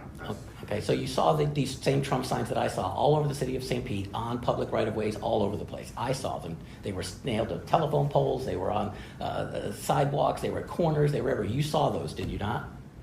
If I saw a sign, I pulled the sign. So it would have been more than just Trump. It would have been Biden, it would have been whoever, all the signs get pulled. Okay. So, yes, as quickly as we put them in, as quickly as people put them, we try to pull them out. So why didn't you write citations to Donald Trump? Because if they're public right away and I can remove them, I just take them. So if your signs would have been something I could have physically taken, I would have just taken your signs and moved on. But I didn't leave anything there for you to take, did I? No. There's nothing there that I left there that you could pick up and take with you, was there? No. Okay. You've probably seen all the happiness signs and similar signs. They're oval, and it says happiness, and they're nailed to telephone poles and trees all over the city of St. Pete. Have you not seen those? When I worked in codes, and if I saw those signs, I removed those signs. Yes. Okay. So why didn't you enforce those are snipe signs, are they not? That's what they call them in the city code. Is that not what they call them? Snipe signs? So, in regard to that, who would you go after? Well, the man that did that was actually in the Tampa Bay Times and every newspaper here in the county. He did radio shows. His newspaper articles were sent to your code enforcement office. Your code enforcement was well aware of them. So what action did you take against him? I didn't take any action against him. But you were the code guy at the time when those were around. There's 24 of us. I'm not the only codes person in the city. Okay, well, we're talking about you right now. Right. So I only work in a certain area of the city. Well, they're everywhere. I mean, I probably passed 10 of them on the way here. Again, in my physical area, if I saw a happiness sign, your Trump signs, your whoever signs, those signs get pulled and removed. So why didn't that person receive a notice when the city had in its documentation the article from the Tampa Bay Times that was sent to the Code Enforcement Board a long time ago? You know who he was. And he kept putting them up and putting them up and putting them up. So why no enforcement with this Mr. King who put those all over the city? So that would be a question for someone other than me. But you're the one who decided that I was a criminal, a municipal code violator, but even though his signs were clearly a violation, and you did nothing about that, why would that be a difference in prosecution from your personal perspective? So I can remove those happiness signs. I cannot remove the Mclynas sign. So then basically you attempted to criminalize me because I left nothing behind, but if I actually had left a sign there, you would have left me alone? We would have removed your signs and then there would have been no more violation. Okay, so since I left nothing there, there's absolutely nothing there that I left. That's more of a violation than actually leaving an actual physical sign nailed to a tree? So, again, the city determined that your Mclynas for sheriff are signs. So there is something left there because there's a sign there by the way the city determined it. So I can't remove Mclynas for sheriff. We can go back to your V all day long, you're gonna get the same answer from me. Well, let's go back to my V, the V with the empty. The dirt on the sidewalk, is that the sign? What is the sign here, Mr. Collindraw? What is the sign? If the dirt wasn't there, would there be a sign? Nope. Thank you.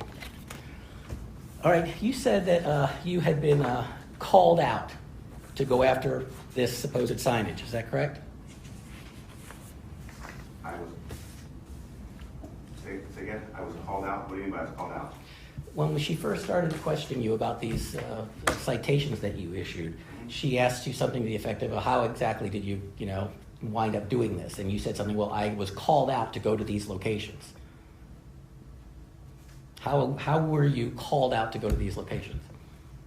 So, to my understanding, it was through C-Click-Fix and citizen complaints about the Mclynas for sheriff signs throughout the city. And then the operations manager did the initial inspection, and then when it was time for the re-inspection, I went out to do the re-inspections, yes. Okay, you said earlier that the person at the location that started all this had tried to remove the sign, is that correct? No, I did not say that the person that started all this. I'm talking about the person that complained. At one address that you questioned that it was, I think your words were tampered photos. Yeah. In that instance, when I was out there to take the photos, the business owner came out and stated she tried to remove that sign when she asked the people that came and put the stencil, the template down and did the pressure washing, asked them not to, and they continued to do it anyways. She got her pressure washer and tried to pressure wash it, and hers wasn't strong enough to remove everything, which is why it has that blurred type look to it. Okay, but did she also make a comment about how that she didn't support Mclynas for sheriff? No, she did not say that, Okay, so why would she want them removed? because she didn't want them there to begin with. Okay, so what right does a person who does not own the public right-of-way have in regard to what occurs on the public right-of-way? As the business owner, I would think that they would have more right than the person who, what right did you have to put the sign there? Well, that's not the question. The question is, what rights do they have on the public sidewalk to determine what's there?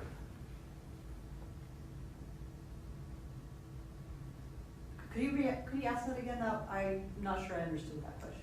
Yeah. Rephrase. Yeah, at that particular location, the person that owns the business that's not on the public right-of-way came out and told you that they didn't want those on the sidewalk. What right does any person, any citizen in this city have to say, I want that campaign language on there, or I don't want that campaign language on there? They don't. Then why did you respond to the complaint? I didn't go to the complaint that she made. I went out after the fact. So if a citizen makes a complaint, we have, regardless of whether we feel that it's a complaint or not, when we receive it, we go out and do the inspection. Well, do you think that a person would have a right to say, if it was Sheriff Gualtieri, I'd want it there, but if it was Mclynas, I don't, so you need to remove that? Do you think a citizen has a right to do that? No. Okay. When you went to all these locations and you viewed what you saw there, as a code enforcement officer, you have these codes in place, correct? Okay. And these codes say that no signage should be put on the right-of-way, correct? Correct. Why is that? Objection calls for speculation.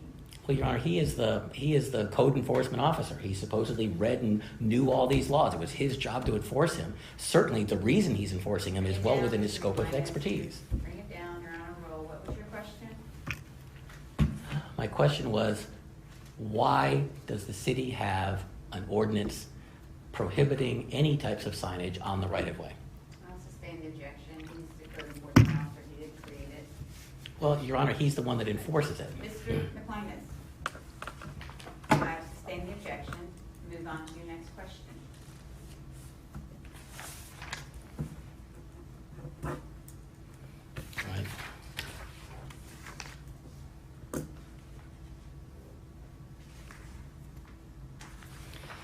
I had just had a couple of questions about the actual photographs that were taken in the case.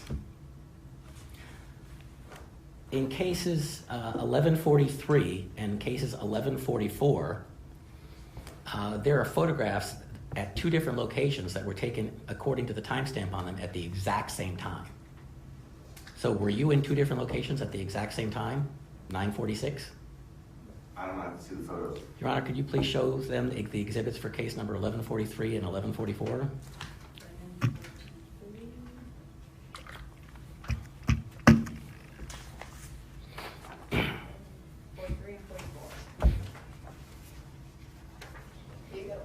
Thank you.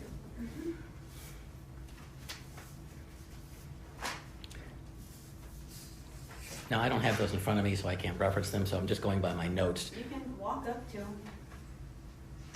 It's okay, I think I can get away with not doing that. Allow the use of open courtroom, Mr. McLean.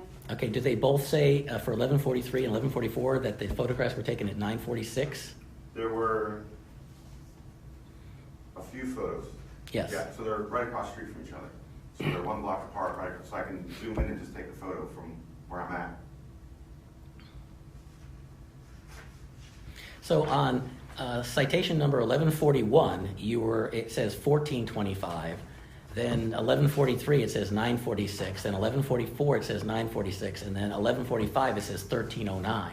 For the record, I'm handing in 41. I'm assuming you want me to? No, You don't want me to No. do 41? no, that's okay. Which one? Say again? From 1141 to 1145, 1141, you took the... Oh, you're talking about the timestamp. Yeah, you took the photographs at 1428, and then at 1143 and 44, the 42 is gone, so we don't know what that one was. But it seems like you were jumping all around in the order of the citations, so you didn't really write these citations in the order that you took these photographs, is that correct? So I went out to so the way it worked on this, because there were so many, was I took the photos and then I believe it was 2 days later, I actually wrote the cases. I updated the photos to this. Okay, so there's a possibility that you just didn't write the citations in the order that the photographs were taken, is that correct? Correct. Okay. Well then, Your Honor, if you could hand him 1147 and 1150, I would appreciate it, the photographs. You still want me to hold these? No, those are good, thank you. I'm sorry, hold on. 47 and 50? Yes, please.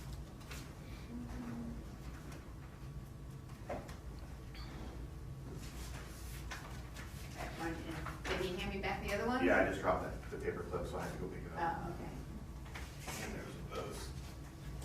All right. All right, so what was the question? It was 47 and 50? You said that was the time you were talking about? Yeah, the timestamps are the same on those two citations as well. Yeah, because they're right next to each other. They are right next to Two each other? different blocks Okay. of the same. So yeah, one's I think it's 11 and 1st, and the other one I believe is 12th and 1st. So Right. you could take, so that's like a whole block away, is that correct? Yeah, but if I stopped in the middle of the two and just took a picture this way and turned this way and took a picture that way. Okay. Your Honor, could you hand him photograph 1149? Are you done with these? Yes, please, thank you.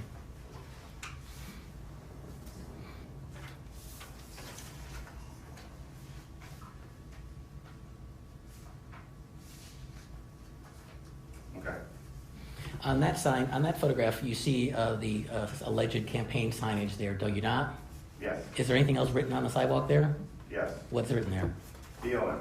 Okay, do you know what that signifies? I would assume Black Lives Matter. Yeah, I would assume the same thing, because there was a lot of protests going on at that time, was there not? So, did you send a notice to Black Lives Matter for their signage? No, Why not? because it wasn't, and it was like freehand written. So again, at that time, the determination of the city was that, in this instance, the template that you used to make this is what made this a violation and not the freehand writing of. So if I had gone through the city and done all of those signs in, say, chalk or spray paint, then that would have been okay if it was freehand? I think spray paint probably not, because there's a violation about painting a public sidewalk. Well, there's also a violation about chalk on public sidewalks too, is there not? Not that I'm aware of. There is, I've read the sign code, there is. Okay. So why would you enforce one and not the other just because one's freehand and one's not? What's the distinction legally? That'd be a question for our legal department. So you don't know? They made a determination, so no.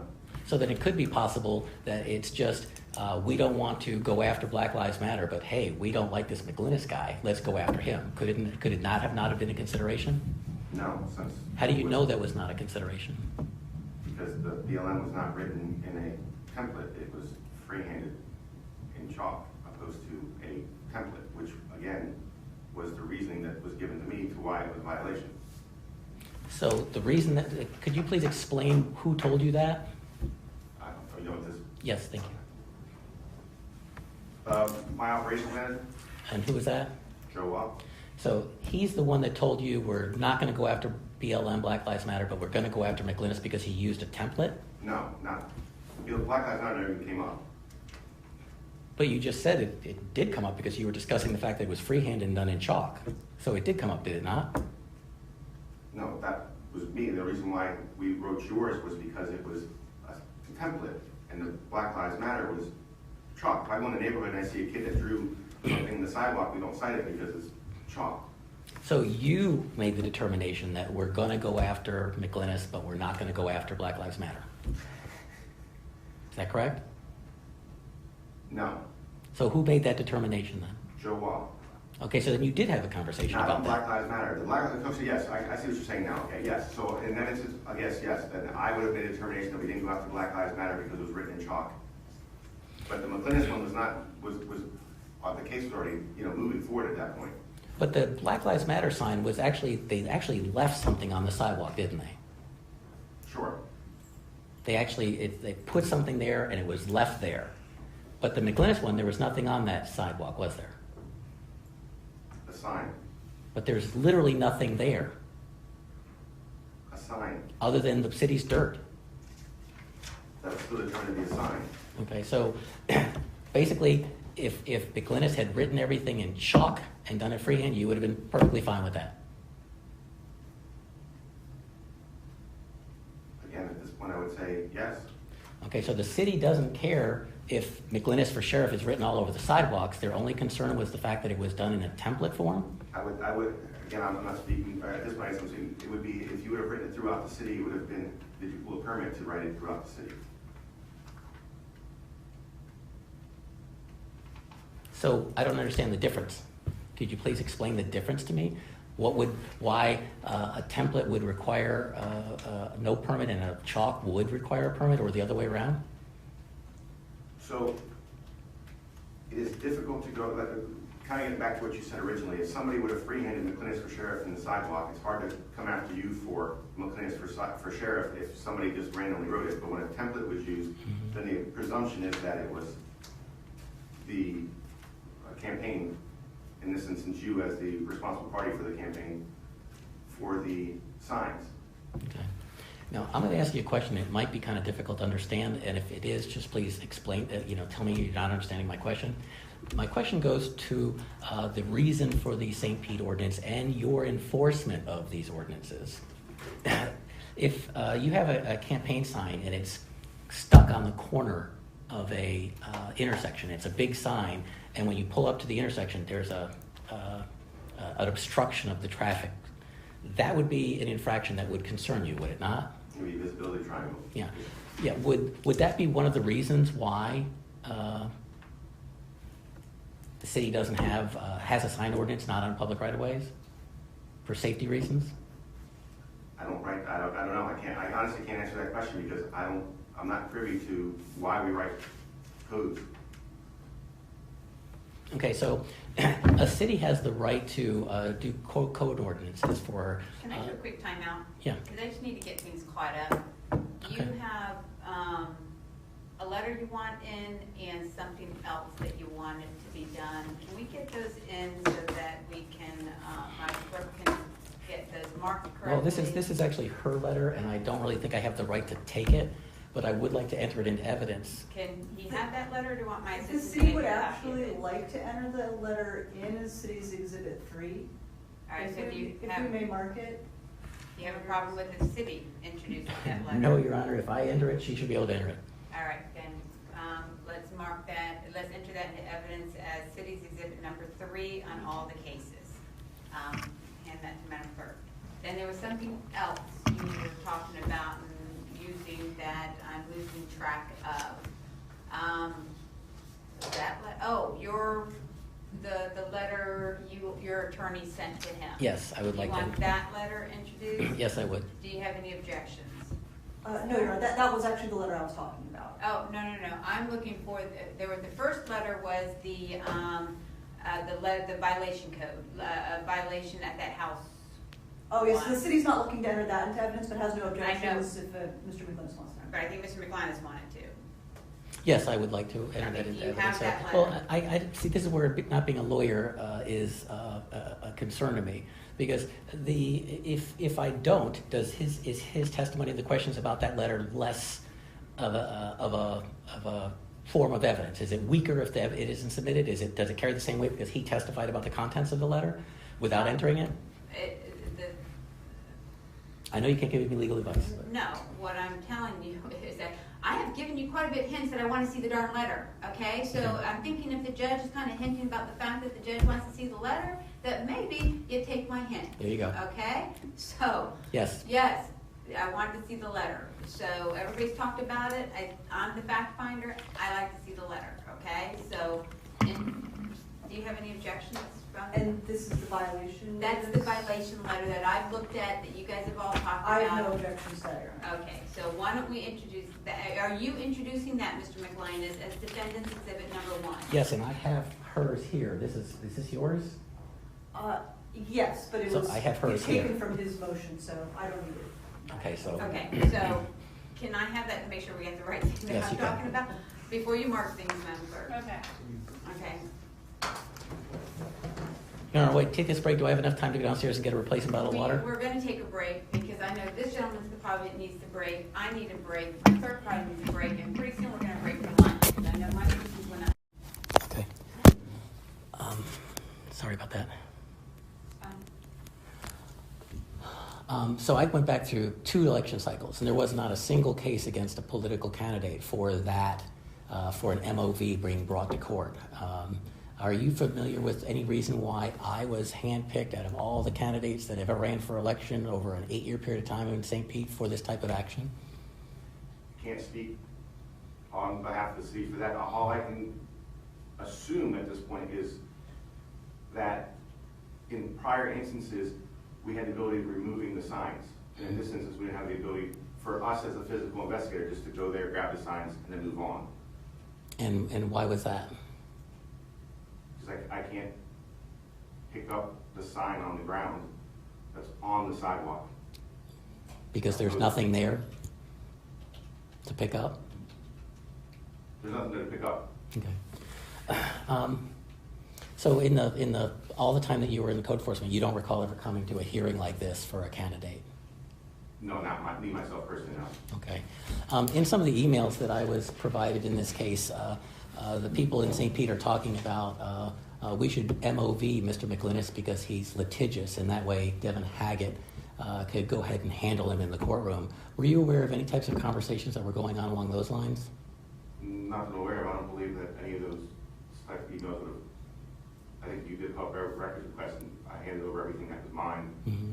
I don't believe there was anything in there other than if they, said, move forward with your MOVs. Do you recall ever being asked to testify in these types of cases with a candidate at any point? Just this one.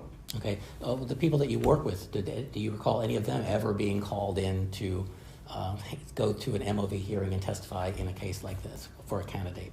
Not that I'm aware of, no. Okay. All right.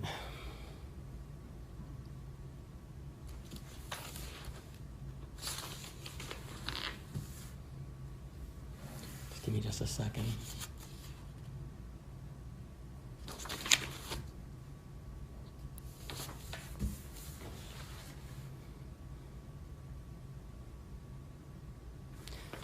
On the video that we watched,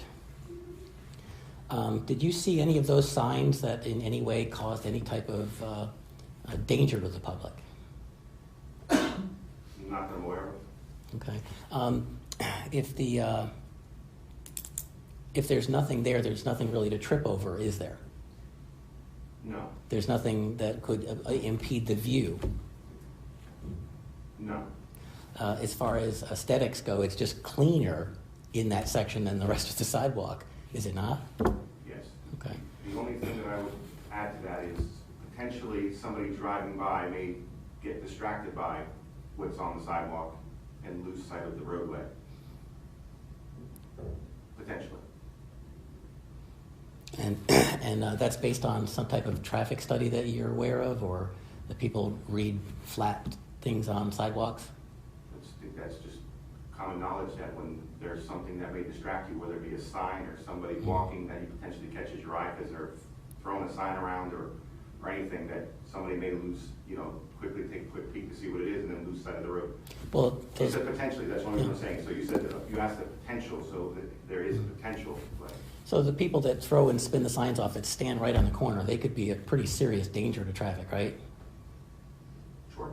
But they're legal in St. Pete, aren't they? I believe there's specific requirements to that. Do you know what they are by chance? Not off the top of my head, no.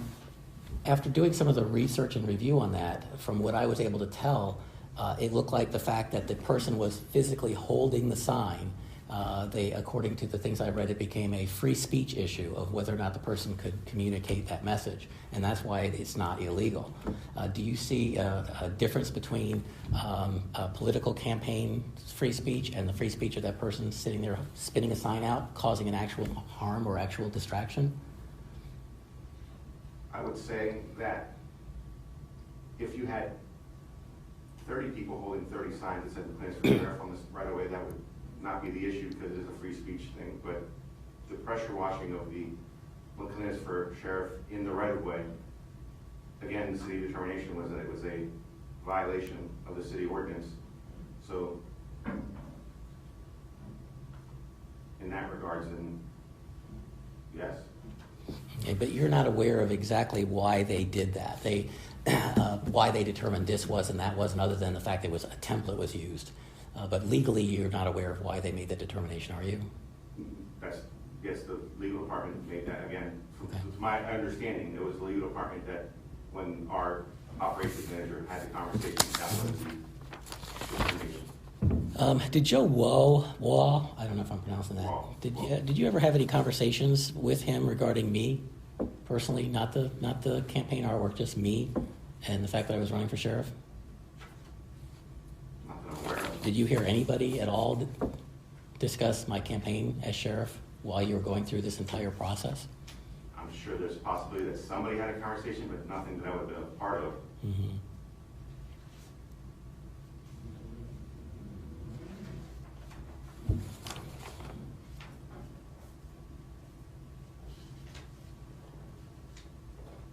Now, on this particular group of citations, I read again on the St. Pete code violation that the maximum fine for a MOV was $500. Are you aware of that? Yes. So who was it that made the decision to just double the fine in this case, and what was that based on? I'm not aware that the fine was double. What do you mean by double the fine? It was my understanding that they were trying to seek over $1,000 per infraction.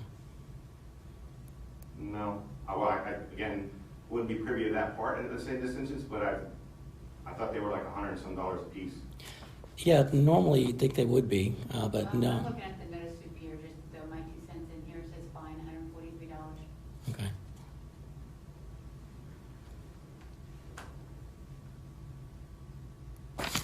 All right.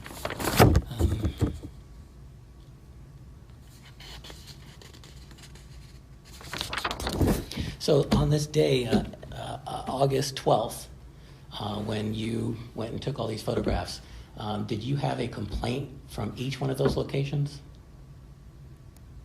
No. Did you have a complaint from any of the locations? I didn't have any complaints at that moment in time. It was time to do the re-inspection, so I was told to go to multiple locations that I could find them and take the photos. So that's what I did. So basically, they just said, go out and see if you can find any of Mclynas' campaign signs and take photographs of as many of them as you can? Would that be a fair statement? Not in those words, no, it said just go out and, you know, find some and take photos of them. So that's what I did. So what were the words? Can you recall? Not, again, it was about 2 years ago, I couldn't recall exactly what was said, but it's just go out and take photos of, you know, any intersection that you can find, you know. With the James Mclynas Correct. campaign artwork, not with anybody else's, just mine. No, because that was the one that was cited at that moment in time, so. So then you just went and drove around and just found as many as you can? Well, if you notice, the majority of them were in the downtown area, because Yeah. that's traditionally the area that I work, Yeah. is the downtown area. But at this time, you know, I may have been called out to a property somewhere else for a mask since it was during COVID. And I was one of the the person would go out and talk to a lot of the businesses about mask violations, you know, that a complaint came in, so it's possibly I was somewhere else. And I took a photo if I saw it. I stayed with it. Okay, so it's your testimony here today, then you were told to go out on that day and find as many Mclynas for sheriff signs as you could and take photographs and start the process for issuing a citation? But not because that was when it was due for reinspection, not because they just picked that random day and said go out and, you know, since the violation notice had gone out and it was due for reinspection, it was go out and find more. They're all over the city. So go out and find. That's why if you notice, again, the addresses that for the most part that were given were all pretty close together, basically. But they didn't send you out on a normal day to just go out and see if you could find violations like I would assume an inspector normally would, right? So on a normal day, you would go, but again, the time period that we're in, you know, for this case was during COVID. So under that time period, a lot of what we did was going business to business to have the conversation about masks. So when this came up for reinspection,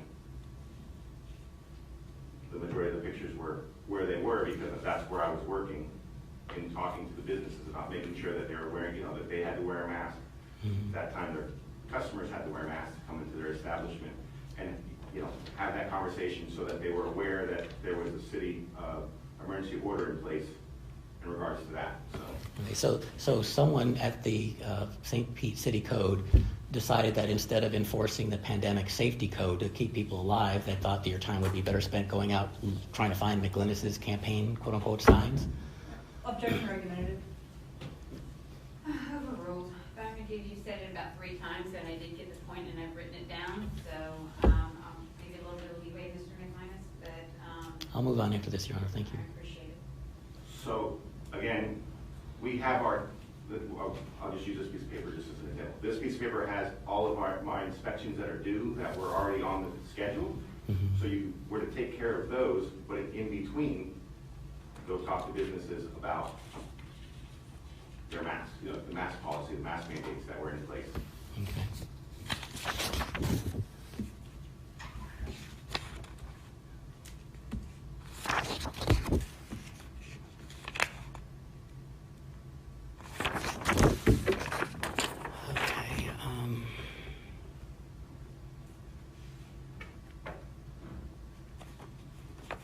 So on case 1144, that's the case where the person had come out and attempted to remove the sign with the pressure washer.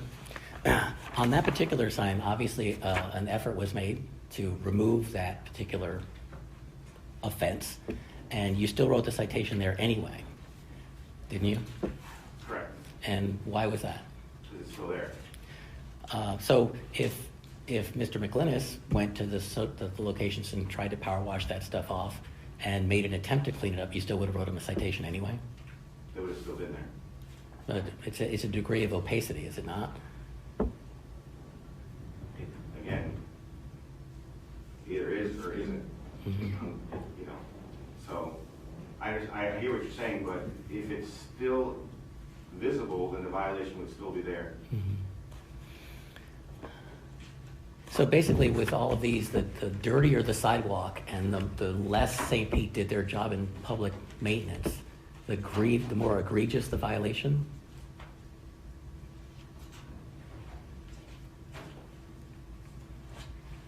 Can you repeat that, please? Yes, Your Honor. What I said was is it your opinion that the the egregiousness of the violation was dependent on the city's either lack of maintenance cleaning the sidewalks. The less they cleaned them or the longer they had gone without cleaning, the worse the violation was?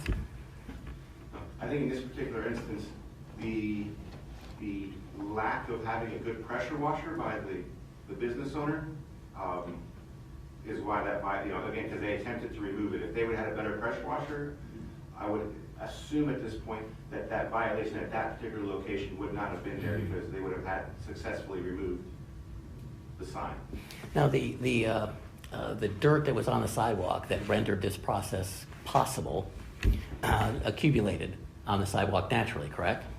I would assume. And wouldn't you also be able to assume that if it was just left alone, the dirt would re-migrate to the sidewalk and naturally erase it without any effort being required at all? So one could assume that, but I do believe if we go around to places in the city now, that Mclynas for Sheriff sign still stands, and I'm not quite sure how long ago exactly. It was, what, 2 years? So I would assume that, sure, 5, 6 years from now, maybe, it would be gone. So then it's your testimony here today that the city has been negligent in cleaning their sidewalks for at least 7, 8, maybe 10, maybe ever. They've never cleaned the sidewalks. Would that be possible? Well, that could be possible. Again, I don't know. It's not my privy, not my wheelhouse where I work. So. All right. Well, you have been very cordial today. I appreciate it. Thank you. I'm finished, Your Honor. Any regret? Just briefly,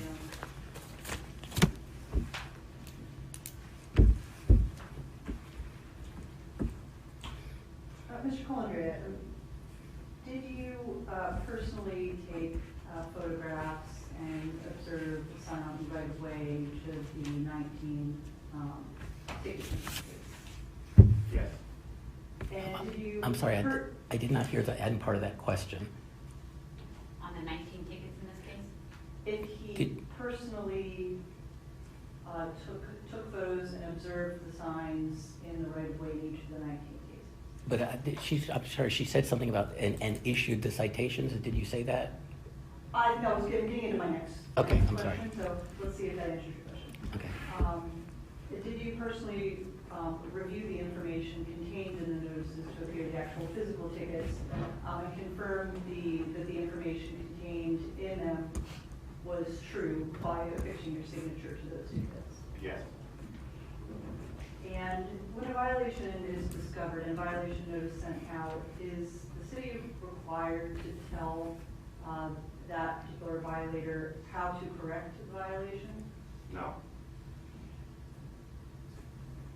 And are you only required to cite a code violation based on citizen complaints, or could the complaint come from somewhere else, such as another department in the city or your own independent investigation? Yes. Thank you. No further questions. I have one more follow-up question. Okay. Most lawyers just can't ask one more follow-up question, so let's see if you can do it. All right. She talked about the physical tickets that when you reviewed the information and you've determined that the information in there was true.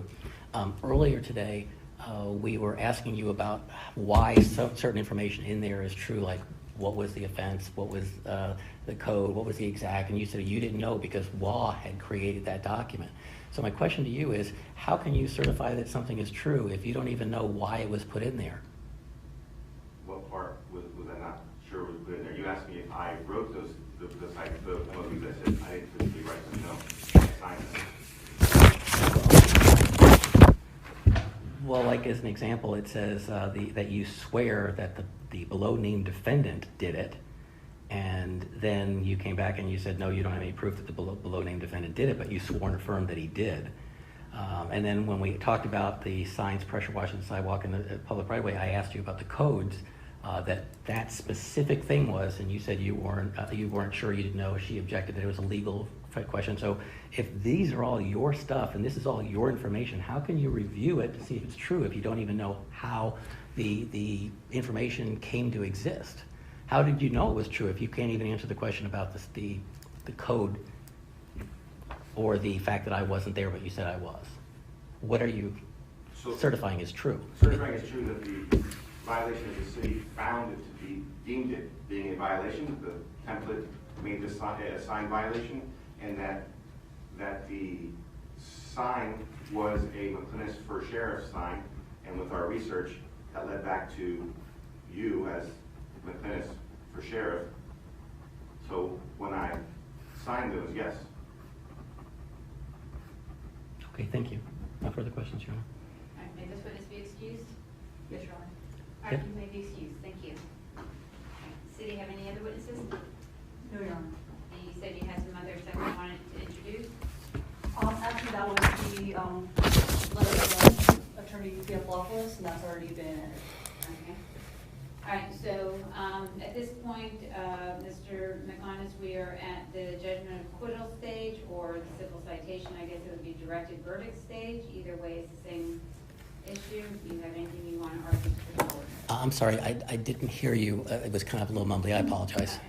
This is the stage in which you ask the court if you want to ask the court if the court is going to dismiss because the state has not set forth their prima facie case. Yes, Your Honor. Obviously, I would like to do that at this point in time. Then make your argument, please. All right. Your Honor, the main thing that I want to ask that the case be dismissed on is the fact that Mr. Kallenbauer testified that he did not prepare this affidavit. He did not write this information. He did not come up with the information that was in it. He had no idea about many of the things that were in here.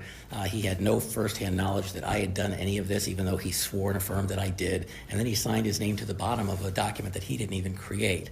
And when I started to ask him questions in regard to that, he couldn't tell me because he wasn't the one that wrote it. He couldn't tell me because he wasn't the one that looked up or that made the decision on the codes. He had no idea.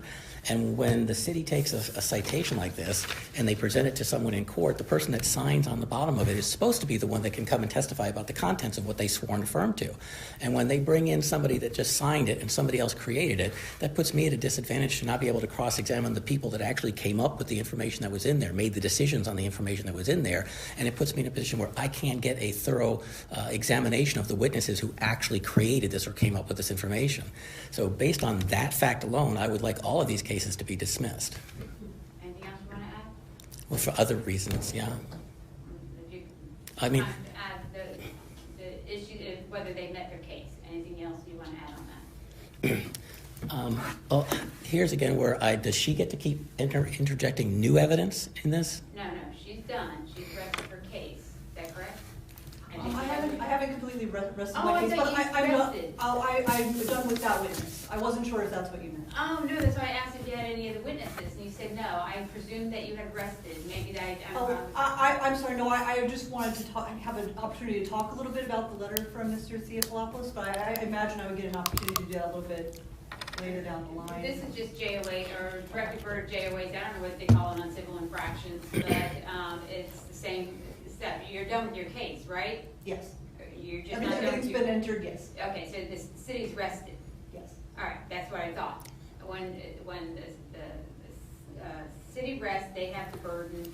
You have a judgment of acquittal or directed verdict, and they have to show a prima facie case. So that's where we are right now. Is you arguing whether the city's made a prima facie case of their, it's not the same burden as it would be at the conclusion of the case, but whether they've made a prima facie case. So you've argued what you just did. Do you have anything else you want to argue in regards to any issues? Yes, Your Honor. Then go ahead. All right. One of the things that the city had failed to present any evidence here today was whether or not any of these locations were actually on city property or not. They didn't testify that they checked any type of plat. They didn't check that show that have some kind of a survey where they could show that the supposedly offended signage was on a public right-of-way, or that any of these sidewalks were actually physically on a public right-of-way. They had the ability to do that because Devin Haggett testified earlier that they dismissed case 1142 based on the fact that I can't remember the name of the entity that she said couldn't come up with the proof that that was on the city right-of-way. But they failed to present any proof at any point in time for any of these citations that any of the property where these were located were not in fact, a public right-of-way or were a public right-of-way. So they've failed to produce any evidence to that effect. They've also failed to produce any evidence to the effect that I had anything to do with any of these in the city of St. Pete. They provided a video of me doing this type of activity out in Clearwater, North Clearwater, where, as you already recognized, it was a perfectly legal activity to do. Additionally, we viewed the video where it showed that everything that I did on those videos was perfectly legal. And who made that decision? You did. Okay, thank you. All right, good. But you had to, because it was the law, you know. Don't ruin it. All right, we won't ruin the moment. All right, you threw me for a loop there. Now I got to give you a second. Okay. The next thing is that the witness for the state and the city testified that the only real reason that this became a citation in their minds, legally for them, was the fact that a template was used versus freehand. And that's why he claimed he didn't go after BLM, because it was freehand, and they had a conversation between him and Waugh that only a template was used. And there is nothing in the St. Pete City Codes that says you can use chalk, but you can't use a template. And codes are supposed to be written in a way, Your Honor, that the public can understand them, so that the public knows when it is or is not in violation. And just the mere fact that I can be in perfect compliance with the law, and if I go one block over to the city of St. Pete, then all of a sudden I'm in violation of the law and I've committed some type of crime. The codes, even if you read them, they had themselves in their conversations talked about they didn't even know. They had to check with this person, check with that person. Even the guy who wrote the tickets couldn't really explain why this was a violation.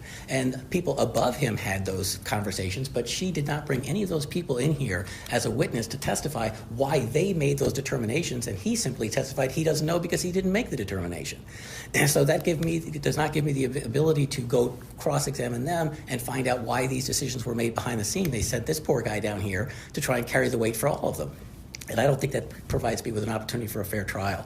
The fact that he testified that they didn't go after Trump, they didn't go after BLM, they didn't go after happiness, tends to prove that it's not about the message, it's not about the format, it's just about who I am and the fact that it was a campaign speech, a campaign activity. When you watched the video, you saw it all revolved around campaigning. Now, this court is required under the Constitution of the United States to make sure that any time a city wants to quell free speech, especially campaign speech, that it is supposed to be extremely narrowly tailored. And the city has to provide a compelling interest, a real genuine reason why this shouldn't be allowed. And to be able to campaign on a public sidewalk has been a staple of the American political system since the day they invented sidewalks. People would go out there and expect to communicate with the community. And in this particular situation, he testified that, the signs are expensive and the signs are hard to come by. Well, one of the things that's required in a constitutional review of whether or not a statute like this one, exactly like this one, is a violation of my free speech rights is there has to be provided an alternative forum to do something similar, or an alternative forum to get this type of a message out. And if you review the activity up in Clearwater, that's a pretty inventive thing to accomplish what was going on there. And it was a very cost-effective way. And when you have candidates like me that can't afford all the trappings, I don't get $300,000, $400,000 in campaign contributions like Gualtieri does from all the people he does political favors for in town, it skews the scale. And what that means is the people of Pinellas County don't get the opportunity to hear from both candidates. They don't get the opportunity to have a choice, or to at least make an informed decision of the choice, because laws like this silence smaller candidates like myself. They make it impossible for us to get that message out and get that message across, even just plain name recognition. So in order for them to quell my campaign speech, they have to be able to show that there is an alternative. And there is no alternative. Your Honor, if I came up with something as inventive as... I'm going to do a timeout because we're getting beyond the JOA here. You're getting to the closing argument. So right now I'm just at the JOA part. So I'm going to give you a timeout right there. Okay? City, your response to judgment of the court. Yes, Your Honor. The city believes it has provided a prima facie case for violation of the prohibited sign section of city code. The two elements required under that code section are that there be a sign that is in the right of way, whether that be by projection, some sort of representation. So we have two elements, that there is a sign and that it is in the right of way. Your Honors previously made the determination that it is a sign, and we heard testimony today from the personal knowledge of codes investigators, Steve Colandrea, that these signs existed at these various areas of the city. He did testify that they were on the public right-of-way, on all the sidewalks along the main streets of the city are public rights-of-way. The one case that was dismissed was not a case where we had signs on a sidewalk. It was actually signs on a retention wall, which was originally believed to be on public property based on position of utility poles and things of that nature. It did not involve a sidewalk. But you heard testimony today from the personal observation of Mr. Colandrea that these signs were on the public rights of way, and so in code. Can I just get to a point that I'm running through my mind? When did this offense occur? When did the offense occur? April 12th, 2020. Why did it occur on April 12th, 2020? Because that is the date that Mr. Colandrea went out to the locations and observed it, which is consistent with how other violations in the city, the dates that we use for the violation is the date that they are observed by the investigator. So you're really never going to see somebody doing something that is causing a violation. You're not going to see someone putting... Wasn't that the re-inspection date? And that's what he testified to, that this had occurred before that time, and this was his re-inspection date? Yes, there is an initial inspection date, which was done by Mr. Joe Waugh, the operations manager at the time, where the case was opened. And Mr. Mclynas was given that certain amount of time to correct the violations before the re-inspection date. On the re-inspection date, Mr. Colandrea went out to the locations listed in the case history, observed all the violations on that successive date, and that successive date is the date that was used on the notices to appear, which is consistent with how we do all of our other usually property violation cases. Say if you observe junk, trash, and debris on a property, on one date the property owner is given a certain amount of time to comply. There's a re-inspection date. The investigator goes back out, and if the violation is observed on that re-inspection date, then that is the date and time that they use on the notice to appear. And their observation of a violation of the property at that date and time is what constitutes the violation, and what they observed is what is put in the to wit section, and that constitutes the violation for the purposes of the ordinance violation cases. All right, finish going on with your argument. So the city has proved a prima facie case through both direct and circumstantial evidence. We have the testimony of Mr. Colandrea that he was at the locations on the tickets, at the date and times on the tickets, and observed the Mclynas for Sheriff signs on the public right-of-way. We have circumstantial evidence of defendant and a crew going to other parts of Pinellas County, pressure washing what appear to be the same signs as the signs we see in St. Pete. And Your Honor is allowed to make an inference from that if defendant was doing these things in other parts of Pinellas County, that it's reasonable to assume that he was also doing that in St. Petersburg. And in addition, we also, though we are allowed under the ordinance to presume that a candidate is responsible for signs in the right-of-way, we do not need to rely on that presumption here. We feel that the circumstantial evidence is enough, along with the direct evidence contained in the letter from Mr. Theophilopoulos from October 6, 2020, which repeatedly refers to my client's artwork, my client's signs. It is an admission by a representative hired by Mr. Mclynas at the time in representative capacity to represent him on these particular cases, and he it basically admitted these are my client's artwork, signs, whatever he refers to them as. I object, Your Honor. There was no such admission in that letter. I don't even need to go anymore.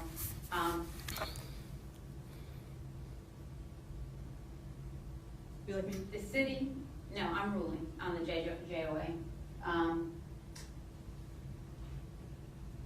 The city made a decision to file 20 citations against Mr. Mclynas for whatever reason. Really not my issue right now at this stage of the trial. But they made that decision, and they wanted the court to address it, which is why they did 20 municipal ordinance violations. So if the city wanted the courts to deal with this issue, then the city was required to make sure that the cases were brought properly before this court. The city was required to prove when the offense occurred, and looking at the citations, and I'm going to go through each case, it does not appear that the city today has proven that Mr. Mclynas committed the offenses on August 12th of 2020 at 13:22, so 1:22 p.m., which they've alleged in their notice to appears. I understand, that's why I asked you the question, Ms. Haggett, was because I understand your explanation on how the city does things, and that's fine, but if you're going to do it that way, then your citations have to be properly noted, or however it is that they're going to do. But your citation in case number 20-11138MO states, the undersigned swears that he or she has reasonable grounds to believe that the below named defendant at the time and place listed, Wednesday, August 12, 2020, at 13:22, goes down, in Pinellas County, did commit the following offense: signs pressure washed into public sidewalk in areas of public right of way. The evidence that we've had thus far is that this was committed at least sometime in July, because there's a letter that went out to Mr. Mclynas to make the corrections. So the date that it has been alleged has not been proved that in fact he committed it on August 12th. So on 20-11138MO, I'm entering the judgment because the city failed to judgment of acquittal, directed verdict, because the city failed to prove that this occurred on December, that he committed the offense on August 12th. Your Honor, if I might quickly respond on the Chapter 162 Florida statutes considers certain violations to be continuous, and that would mean that any date and time this violation was still in occurrence, that it still existed, would be a separate occurrence. So we wouldn't need the actual date that they were put, on the sidewalk, but every second that it is there is a continuing violation, and so any time between when he put it down and when it was removed would be considered under Chapter 162 as a date and time of offense per the statute. So your offense citation says he committed it. We unfortunately have to use a form NTA from the clerk's office. Well, that doesn't work that way. Is that if you're going to make that decision to bring these cases before this court's going to make sure you did it right. Understood. Okay? I understand what you're telling me is that this is how you do it. But if you're going to do it that way and the clerk doesn't have the forms that match with what the statute says, then you need to have your individual forms or your individual notice to appear. But you can't just throw that information on a form, send it to the courts, because that's what y'all, the city, decided they were going to do. Let's let the court deal with Mr. Mclynas. And if you're going to do that, then the court is going to follow the law, despite what Mr. Mclynas has been saying for the last 6 months. Sorry. And quite frankly, I could have made this decision on December 10th, when I originally set this trial.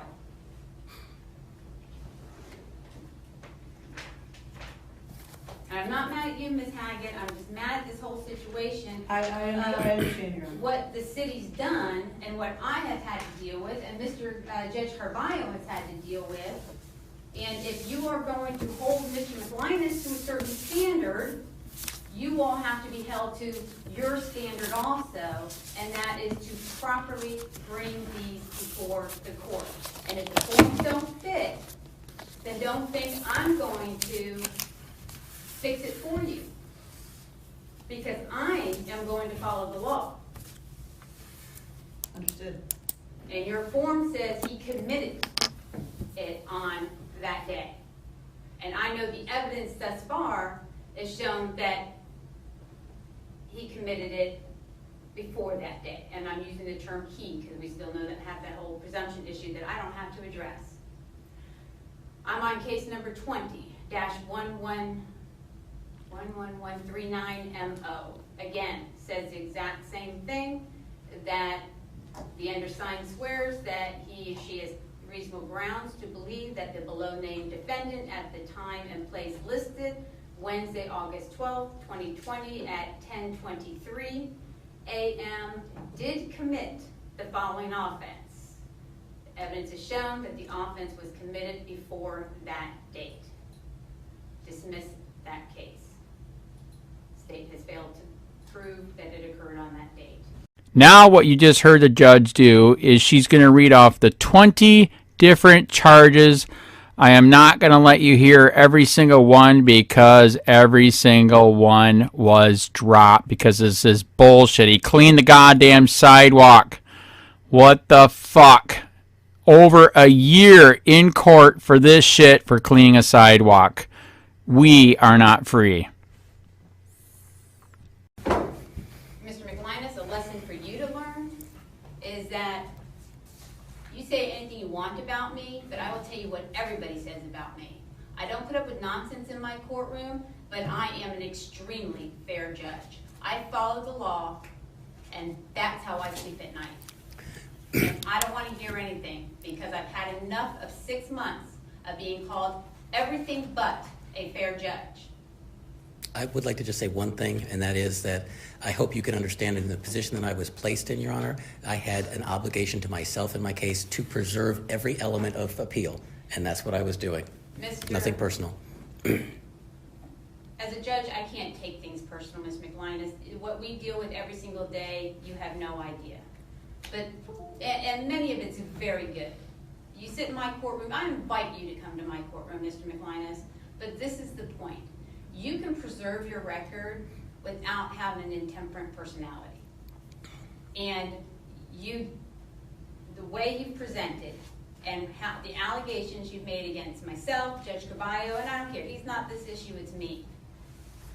They weren't true. And a lawyer is not allowed to make untruthful allegations against the judge because that lawyer would go in front of the Florida bar. I do my job, and I could have had this job done in December. But you wanted everything under the sun, and you wanted to block everything that this court was trying to do to get us to the end game. And that's why I finally got us to the end game. If I had fallen for your motion to recuse, you wouldn't have been sitting here with 19 JOAs on your behalf. Thank you, Your Honor. There's no thanking me. I'm just following the law. If the city's going to say you did something wrong, the city is going to properly do the proper allegation. Again, I'm pointing at you, Ms. Haggett. You're a fine 100% understood, lawyer, Your Honor. Thank and you. don't take anything personal. Not at all. I appreciate it, Your Honor. All right. Thank you. I'm done.